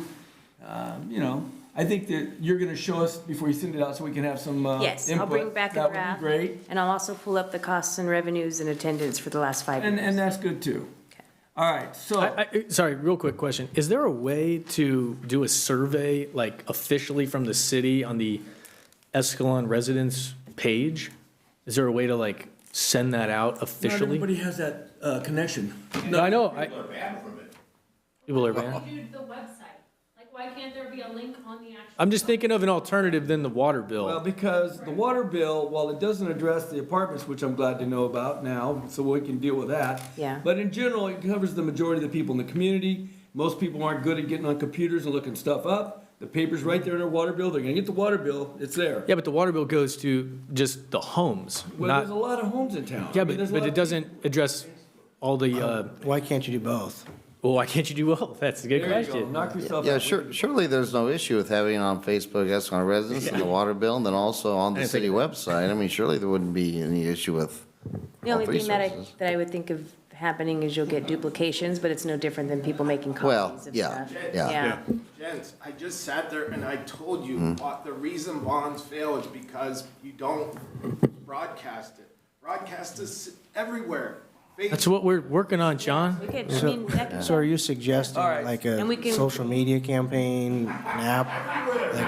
Okay, hey, hold it. Slow down. Hey, come on, you guys. He's gonna turn this circus here in a minute. Okay. And we're trying to bring the animals in.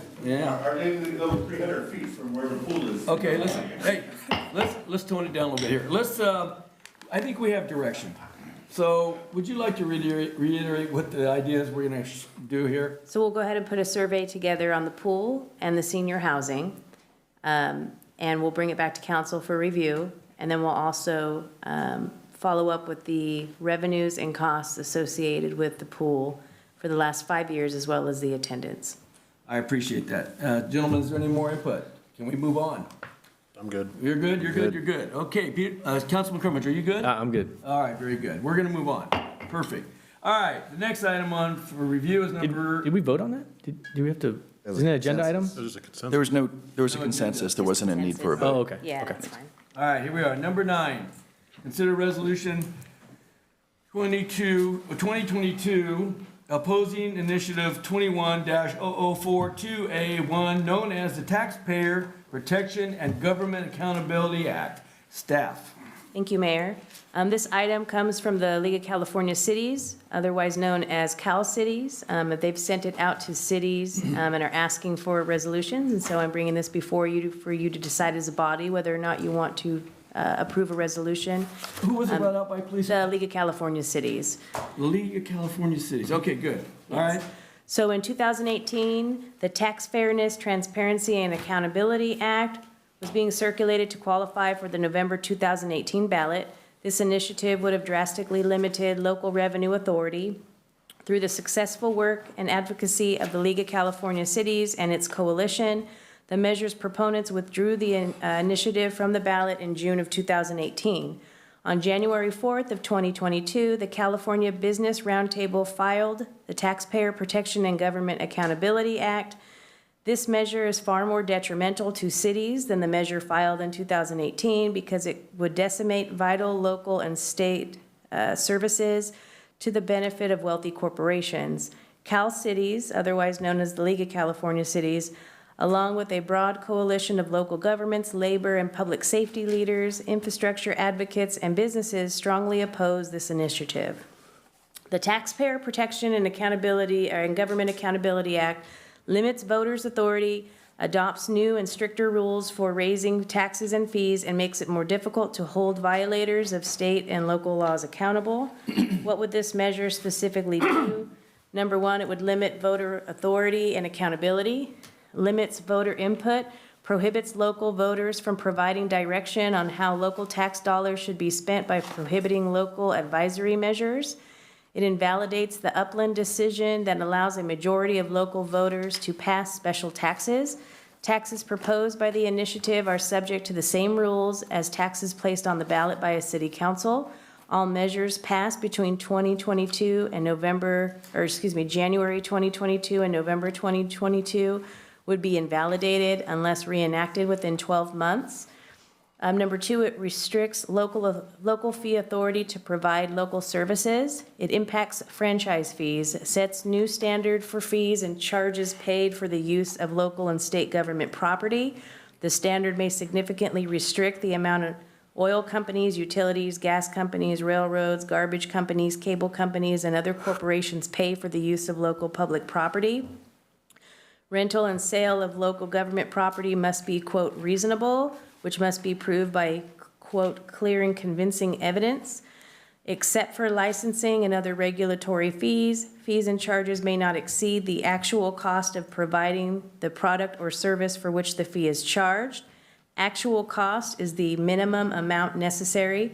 The burden to prove the fee or charge does not exceed actual cost is changed to clear and convincing evidence.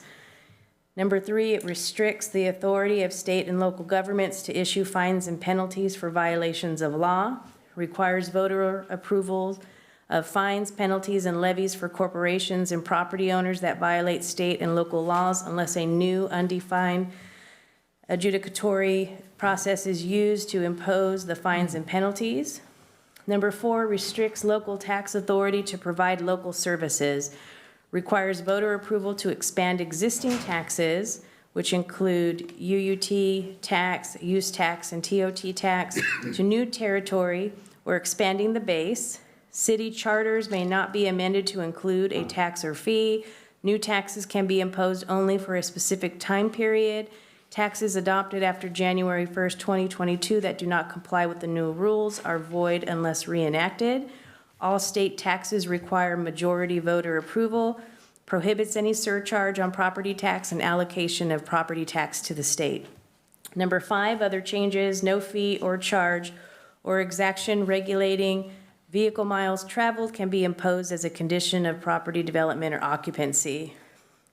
So the talking points are another way of reviewing all the items that are listed in there. I'll just go over the numbers. Number 1, gives wealthy corporations a major loophole to avoid paying their fair share, forcing local residents and taxpayers to pay more. Excuse me. Number 2, allows corporations to dodge enforcement when they violate environmental, health, public safety, and other laws.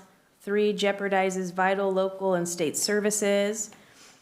4, opens the door for frivolous lawsuits, bureaucracy, and red tape that will cost taxpayers and hurt our communities. Undermines, number 5, undermines voter rights, transparency, and accountability. And the attachments include the resolution that the League of California Cities is asking the city of Escalon to adopt so that we can send it over to them, and they include it in their submittal to the legislator. And then there's also a legal analysis that was conducted by Cal Cities attached, as well as a fiscal analysis and measure opposition fact sheet. And so all of this information, here's the resolution, was provided by the League of California Cities. And so this goes over the initiative again in more detail. And then they have the fiscal and program effects of the initiative on local governments. It talks about our taxes being threatened and has all this information. And then the last one is the Stop the Corporate Loophole Scheme. Okay, I'm going to read you something that was given to me by a concerned citizen. Sure. This doesn't really, it may or may not but reflect my personal opinion, but I'm going to read it anyway. Okay. The act, it says here, this act shall be known and may be cited as a Taxpayer Protection and Government Accountability Act. Section 2, finding and declarations. California cost of living is driving up the state's poverty rate, contributing to the ongoing homelessness crisis, driving lower and middle-class families out of the state. State and local governments' appetite for new revenue adds to the rapid rising cost of living that California faces for housing, childcare, gasoline, food, energy, healthcare, and education. In the past 10 years alone, personal income tax revenue in the state general fund has grown 129%. In fact, total tax revenue coming into the general fund has more than doubled in the past 10 years, increasing by $121 billion during that time, and now topping $240 billion. Tax revenue to local governments has grown rapidly, again, largely doubling in the past 10 years. At the same time, unelected bureaucrats, empowered by politicians and the courts, have nearly had nearly unchecked ability to raise additional costs for consumers by imposing the so-called fees and other costs without a vote for a single elected body. The growth cost burden is hurting California families who find themselves struggling to live paycheck to paycheck and are being forced to make tough choices between paying for house, food, and health care. Californians are already among the highest taxed people in the country and already pay the highest tax rates in the nation for the state personal income tax, sales tax, gasoline tax. From most recent U.S. Census Bureau data, California state and local governments generate revenue collected in 2019 from taxes, fees, charges, and other non-utility local sources were the highest in the nation, $533 billion, making them number 6 highest per capita at $13,500 per person. With 12% of the national population, U.S. Census Bureau data shows that California in 2019 paid 16% of all taxes collected by the states, including 13% of all general sales tax, 16% of all vehicle license, and 16% of all property taxes, 22% of all corporate taxes, and 22% of all income taxes. The growing burden and the impact on the state's cost of living crisis has not stopped politicians from demanding more. In 2021 alone, they introduced legislation to raise more than $234 billion in new and higher taxes and fees. But the tax burden is only part of the story of California's cost crisis. California pays billions more cost imposed by unelected bureaucrats through fees and other revenues raised mechanisms. In fact, there are now more than 5,100 fees and other charges driving up the cost of living beyond the significant tax burden already placed in working families. What's worse is these fees and other changes do not go to pay services being provided. They go to cover overhead, labor, growing pension costs. Since 2010, state revenues from these fees has more than doubled. 2022-23, the state expects to bring in more than $21.5 billion in fee revenues alone. Working families cannot keep up with the rapid growth in taxes and fees and other costs. California now has the highest cost adjusted poverty rate in the country. I can go on and read more of it, but I think the point's made. And again, one thing we have to remember here, and it goes back to you asked about fees and stuff. We have a government that has to have money to operate. The question is, how much money? Where do we draw that line? That's what this is all about. According to the League of Cities, they think that we are doing okay the way it is and we want to protect it. This individual and these kind of people disagree. That's the decision this council is going to make tonight. I tend to agree that we do pay too much taxes. And I do think there needs to be an adjustment in government costs. Our fees, our budget should be looked at seriously in terms of, you look at the cost of your PERS alone in the state of California. It's staggering. This town's got their own burden. We got like 20 more years or 30 more years to pay off another $5 million and something we owe.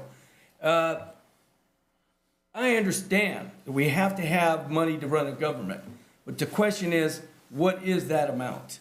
And I think it'd be great if we could somehow, as a community or as a state, as a government, come together and analyze these costs, because they are crippling people. You know, you want affordable housing? How do you have affordable housing when you throw on solar demand, electric charger, and all the other little things they throw in? The cost of the building has gone through the roof, but it's the mandates that cause those raises. So you're in the business where you have building. You understand those things, and you see them daily. Somewhere along the line, the buck's going to have to stop somewhere, because there's no way this country, this state, can continue living the way we're living. It is going to come to a crashing halt, and we're not that far away. So again, think about this. Anyone else? Robert. So how do you feel about this exact, this? I read How do you this, feel about, and I agree. how do you feel about adopting this resolution, in other words? So if I may, council members, summarize what all this is. It is a state, it would enact a state law that would restrict this council's ability to raise money. It restricts your ability to determine how to raise money for your local needs. It literally takes away your ability to raise funds. That is why the League of California City is saying this is so dangerous, because it affects the city's abilities to collect and determine what it needs and determine what is the best way to raise those monies for that. So aside from taxes, this bill literally restricts what you could, it's a state law that would restrict your ability to collect taxes and spend on it. I think what this says is they want more transparency, and they want people to have the right to say yes or no. That's my read on it. It's something we have to think about, you know? It's not as simple just yay or nay. There's a lot more involved in this thing than just voting on this. I think there should be more discussion. This is a critical thing. It's very critical either way it goes. But it's something So that, we're voting tonight on to approve this. no, not to approve it, to, what are we voting on? We're going to endorse it. So to pass a resolution, this League of California Cities is asking every city to pass a resolution that opposes this bill, because they're the lobbyists for the city, so they could go to the legislature and say, look, this is the number of cities that hate this bill or oppose to it. So that's all that's being, that's that ask for the city council, is to pass a resolution opposing the bill. You don't have to, but that's their ask because they believe it's going to negatively affect every city in the state. So the state is, the state legislature put this forward, and it's going to? No, the state legislature is proposing a bill, and we could look at the state assembly bill. Is it a state Senate bill or assembly bill? What's that? They're calling it an initiative. Oh, it's an initiative. So somebody paid to have enough signatures put on and drafted up this bill. So they're asking the legislature to pass this bill. And what the League of California Cities is saying is, please show your support against it. Who is those who put the money up for the initiative? That's a great question. And the initiative is to limit local municipalities' ability to essentially raise taxes? Or actually to keep the taxes that they have, to raise taxes, or to create new taxes, and it creates new standards in order to be able to impose them. So it's making it harder for local municipalities to tax people? Correct. Yes. And that's Well, bad it's making it not just harder, in some cases impossible for you to tax people, but also limiting what you can tax the citizens for services. Do we have who the sponsor is? So in the research that I had done, putting this item together, the only two companies that I had seen was Howard Jarvis Tax Association. Oh, yeah, Howard and Jarvis. various tobacco companies. Okay, well, Jarvis is not going to endorse this thing. He put it forward. They paid for the That was initiative. my understanding. I want to see that in writing. So Howard Jarvis Taxpayer Association, who wants to protect the taxpayer, paid for this initiative, and they collected the signatures. Is that correct? That's what it sounds like. Okay, so I think, Ed, I hate to say this, but I think you might be on the wrong side of the fence Listen, here. I'm not right or wrong on either side. I brought the issue in front of you as a debate, not as I'm doing this. But I want to know before we vote whether that's an accurate statement or not. Okay, sure. Because and Claire's on the line too. important. She may have some It's comments. critical that we know who put this forth, because that tells us a lot. And if it's the Jarvis individuals like you say it is, I would endorse it as well, but I don't believe that to be true. Like that affordable housing for seniors. Claire is on the line as well. I'm sorry? Claire may have some comments Claire? as well. Good evening. A couple of things. One, I appreciate Mark's comments on this item. From a fiscal perspective, this is basically taking control away from local and moving it up to a higher level, state level. So basically your discussion this evening about recreation, if the community has a need for recreation, it takes it out of the hands of council to make that decision to be able to fund those programs. So that's one of the reasons why the league is completely opposed to it, is it's taking local control away from local governance in these matters.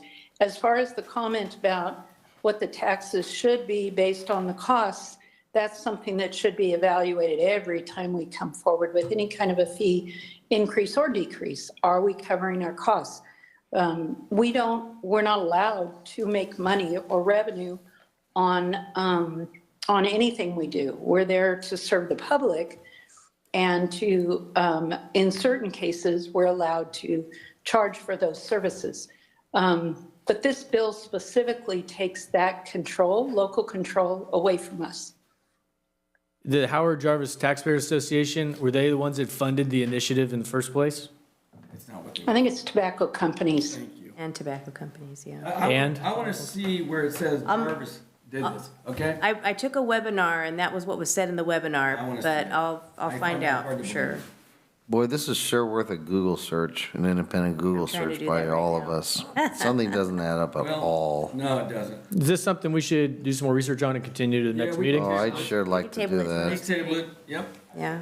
I want to see it in Something- writing where Jarvis would endorse this, because that's not going to ever happen. Something doesn't make. Since it is on the agenda, before we continue it, may I suggest we Have take. open up the public? Why not? Let's have any feedback out there in terms of what we're discussing this evening on this item number 9. Doesn't look like it. Okay. Wait a minute, let's ask this woman here if she'd like something. Mrs. Sandoval, would you like to discuss anything on this item? Which one's this one? Number 9. Way to be on it. I like that. Top of it. Number 9. Effects of free charge provisions?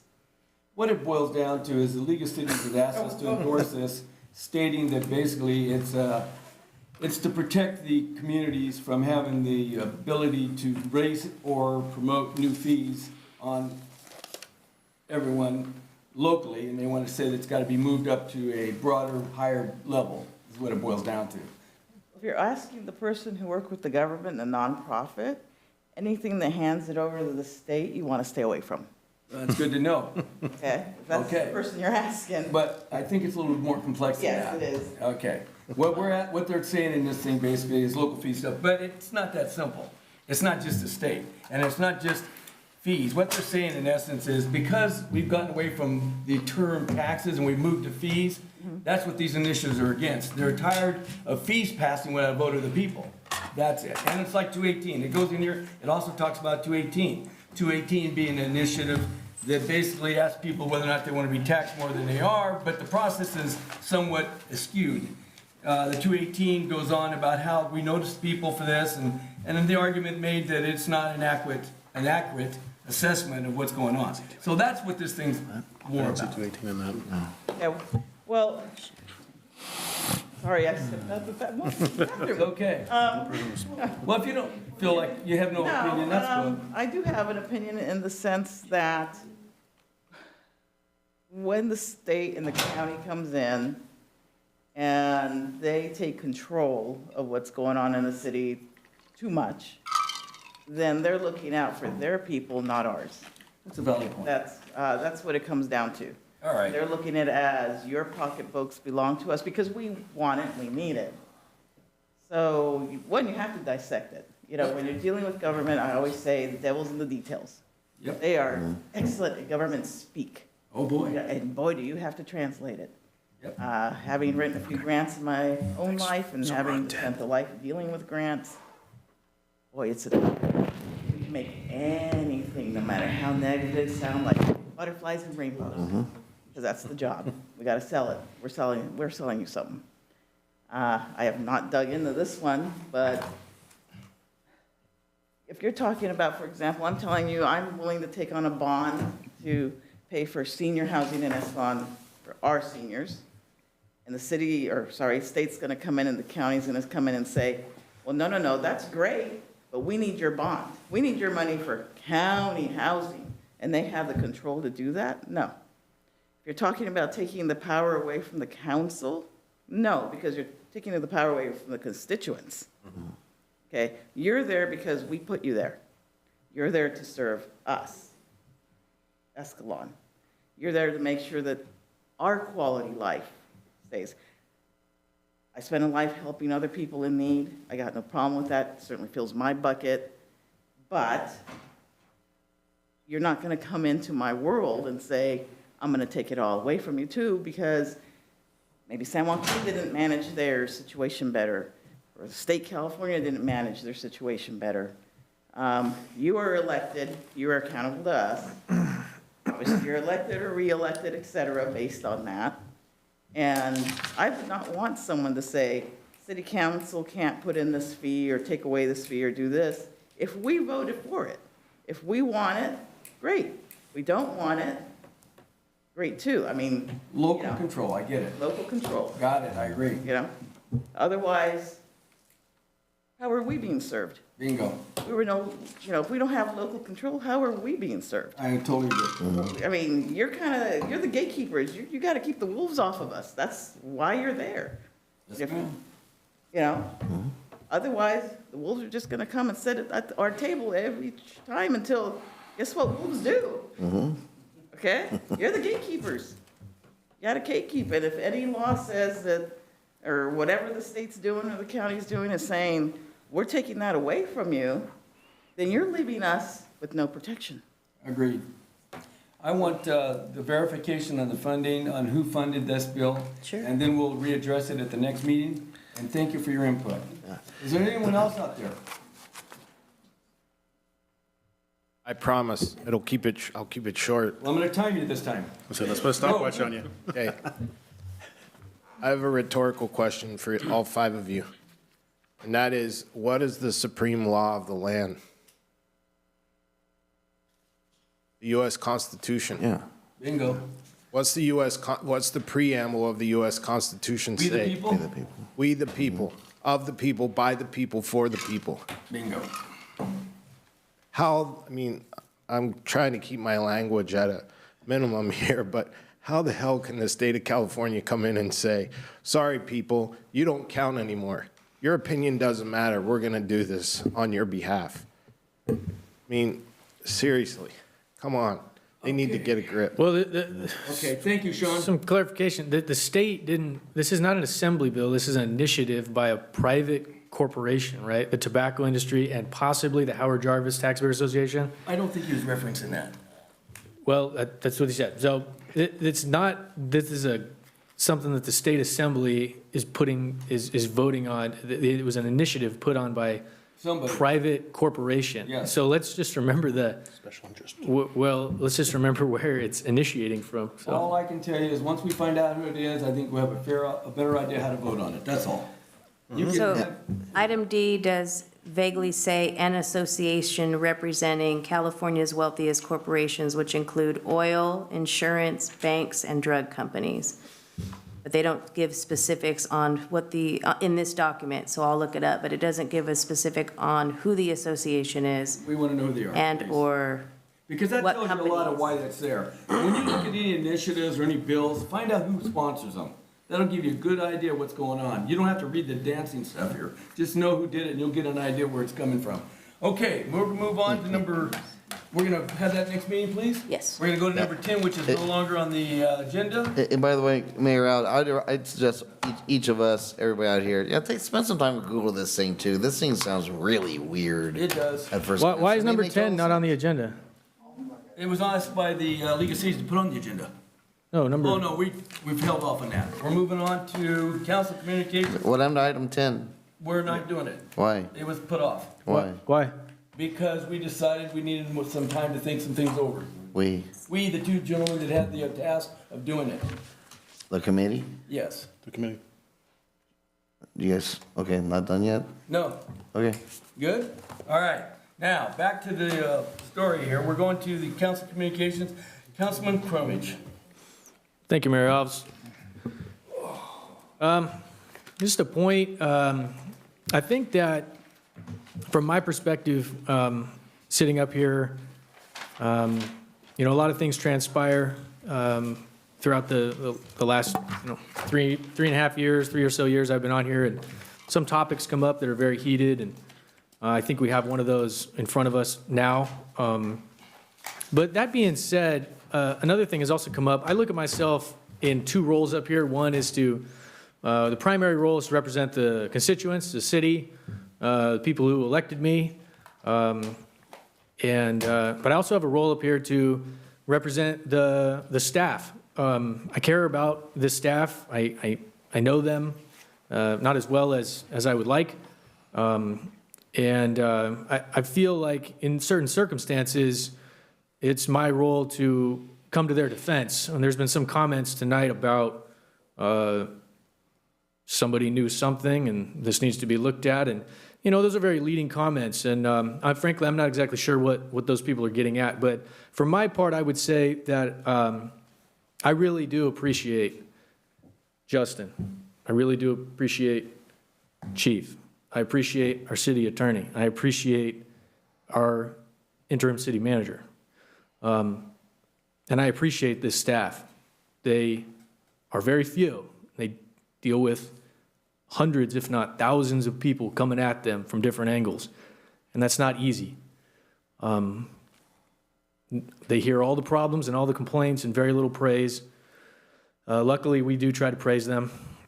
But tonight, I would like to say I appreciate this staff and the things that they do. And I know that we're facing a challenging situation. It's emotional. But it's something that we are going to try to handle as professionally as we can. And sometimes I am the least professional person up here, and I apologize for that. But it is something that I know we will get through as a community, and we'll get through as a council and a staff. And we just need to all keep on plugging away and do our best as these situations arise. So with that being said, I'll be done. Thank you. Councilman Hagan. I just think we need to start thinking outside the box a little bit more and try to find a solution, get all of our heads in the, whoever can be in that room that has an idea, and try to figure out this senior situation so we can drive a quality product for the seniors that can, as far as the attainable housing versus, other things, that's still something that needs to be solved regardless. So I'd like to hear different ideas, hopefully come forward from our constituents on that, as well as from our everyone up here as well. Other than that, I think Peter had some good comments there, and I'm good. All right, Councilman Bellinger. Yes, Justin, I know we've probably talked about this before in various meetings, but what kind of progress can we make with Highway 120 through town? The road is just worsening by the day, it seems, out there.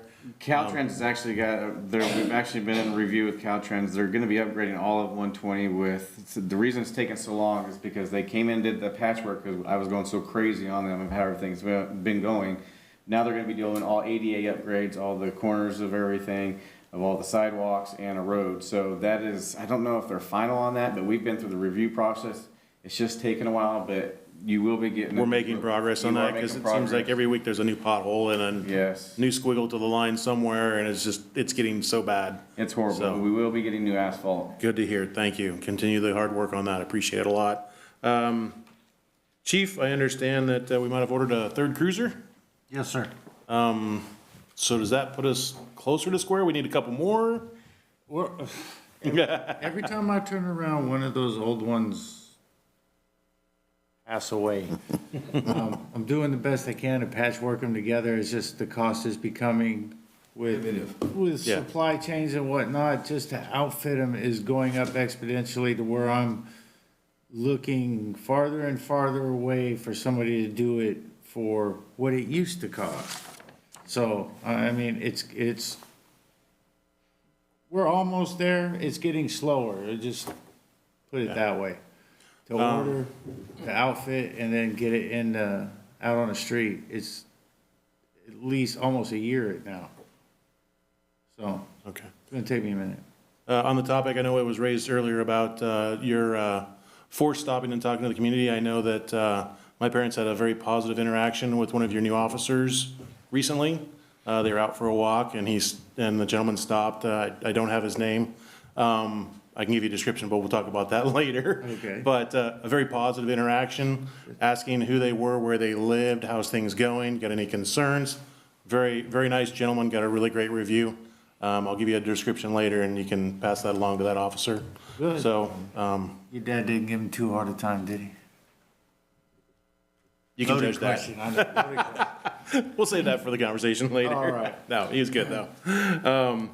Also, something to bring up, I know it's a little early, it's only February, but with the election coming up in 2022 for the city council positions, I know we need to start thinking about how to address Mayor Pro Tem Legero's seat, as it's only a 2-year term. How are we going to handle that? Is it going to be separate of the regular election for the, we have the regular 3 seats that are up and then a special one for that position for the 2-year term, or it's all in one and the 4th place finisher gets the 2-year term? I don't know how that's going to work, but something I think we need to kind of line out between now and summer before we start taking applications for that, so that everybody in the city knows what we're doing with all the positions in that regard. So if we can kind of start moving forward with some options and ideas. Okay. Just as a thought with that. I think everything else I had on here was answered during the meeting, so I'll call it at that. Pro Tem Swift. Yeah, I'll just make it really brief. Councilmember Crumack, I agree with what you said regarding the staff. And we're in a tight spot now as a community, and we're gonna find a way to work through this tight spot as a community. In terms of what's gone on so far, was it a cabal, was it a conspiracy? You gotta be able to prove a conspiracy. Our job is to analyze this thing, see what went right, what went wrong, what was an honest mistake. Okay, but we don't know, but that's what we've gotta find out. So then make sure that, I think there are a lot of concerns out there and they all head in a certain direction. We just wanna make sure this doesn't happen again. I think everybody's in agreement on that in terms of, the notification, things like that. Okay, you wanna make darn sure that doesn't happen again. So we gotta figure out why. So, but again, I know these guys have got a lot to do. They've got full-time jobs, even getting into a lot of this other stuff. Let's find out, let's find a way to make it right. Okay, I know we've got a lot of fish to fry right now, and we're gonna end up frying it. We're gonna get through this. But we're gonna have to get through it together with our legal counsel, with the staff. And with all of us together, including everybody in the audience, appreciate everybody for coming tonight. We're gonna get through this together, and that's all I've got tonight. That's it?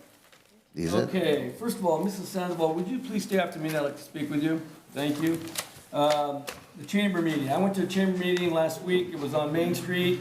It was the local businesses down there. There was a lot of ladies. The women downtown are the business entrepreneurs. There's a handful of them. I can't name them all. I know Megan's one of them. Megan Silva, I think it is. And there's a lady named Zir and another band, somebody. I can't remember all their names. But anyway, very good group of women, very progressive, very ambitious, and want to do some amazing things downtown.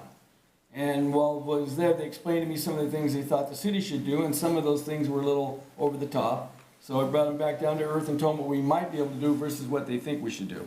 But they have great ideas, and they're going to do a branding of the Main Street down there in some fashion, which is kind of exciting. So I think we have a lot to look forward to for the downtown in the future. They're pushing to make some major changes. It's really a good thing.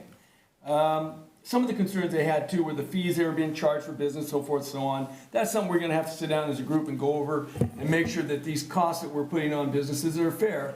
Personally, from my business perspective, I don't think my business tax was very expensive, and I don't know really what people think is or isn't. So maybe we should have a discussion on that as well.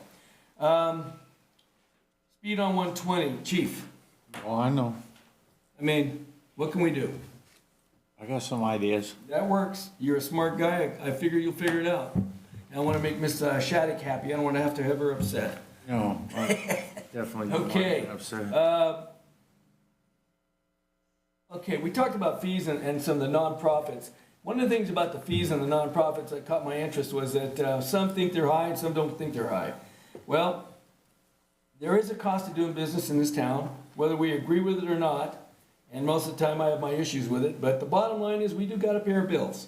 And if we don't like the way government charges this money or the fees we're paying, then we have to come together and talk about that too.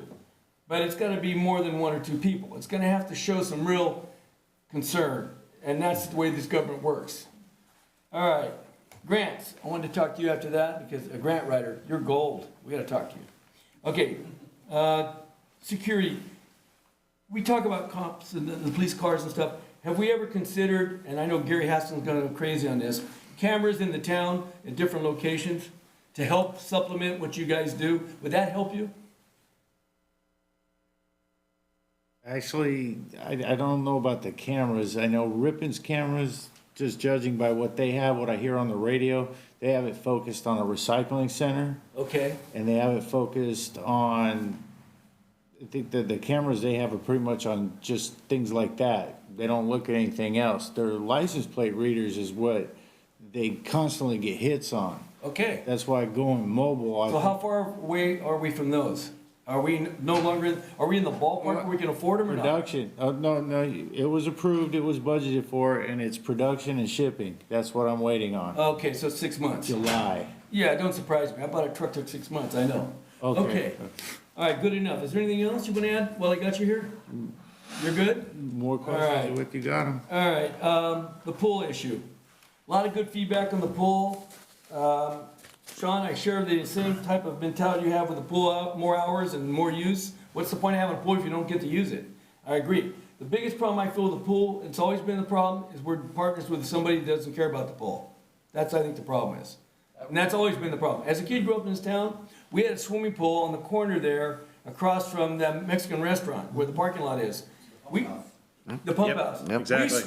We swam 7 days a week, nighttime. We had swimming parties. It was the place to be as a kid. You went swimming, and so all your buddies were there. You had swimming lessons, they had kids' pool. It was so neat. Mrs. Engel and Mr. Engel taught it. They're no longer with us. Engel Field, Mr. Engel, his wife, nicest people in the world. Back in the day when people's priorities were more important than anything else. Okay, workshop. I don't know whether or not the city has the capacity to have a workshop for the pending development. Mark, Sir, do we have the right to ask for a workshop for this project? I think we're, regarding the particular village, Irwin Village, Yes. I think we're well past that. Now, we do have our own project, right, their own senior project that would, a workshop would be perfect How did for. we get past that so quickly? I think that's part of the questions that have been asked. Okay. All right. Okay, hang on, let me finish here. Okay, workshops, debatable, doesn't sound like it's gonna happen. Okay, swimming tonight, we talked about that. In terms of staff, we have a great staff. Sometimes I don't agree with them, and sometimes I may be a little bit unfair to them in terms of what they see, but my responsibility to this community is 100%, 150%. And I wouldn't do anything to jeopardize my trust in you. At the same time, I don't want staff to feel like I'm bullying them or pushing them around, but I need answers to questions. So I can give you the information you didn't get initially. So that's why sometimes if I'm coming off that way, it's not intended to hurt your feelings or degrade you, but it's important that I get information because I'm an elected official by these people and they need that information and I'm quizzed on it constantly. I get phone calls, people stop me in the street. I need information. That's what my position is, and that's your guys' position is give me to give them. So if you feel offended, I apologize. That's not my intent. All right, what else do I have? I think I pretty much hit everything.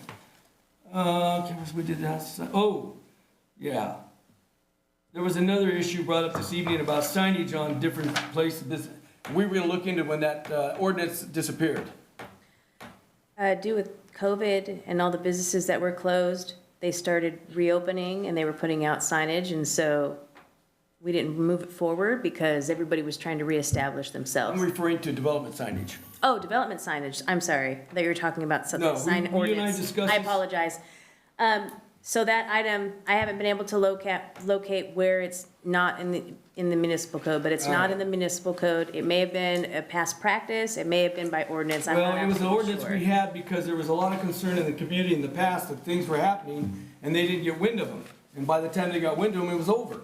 That's why that ordinance went into effect, and where it went, I have no idea. But definitely, that was something that would have given these people a lot of satisfaction, had they prior knowledge of what was going on. Yes. Okay, I am done. Thank you all for your tolerance, and I'll see you the next meeting.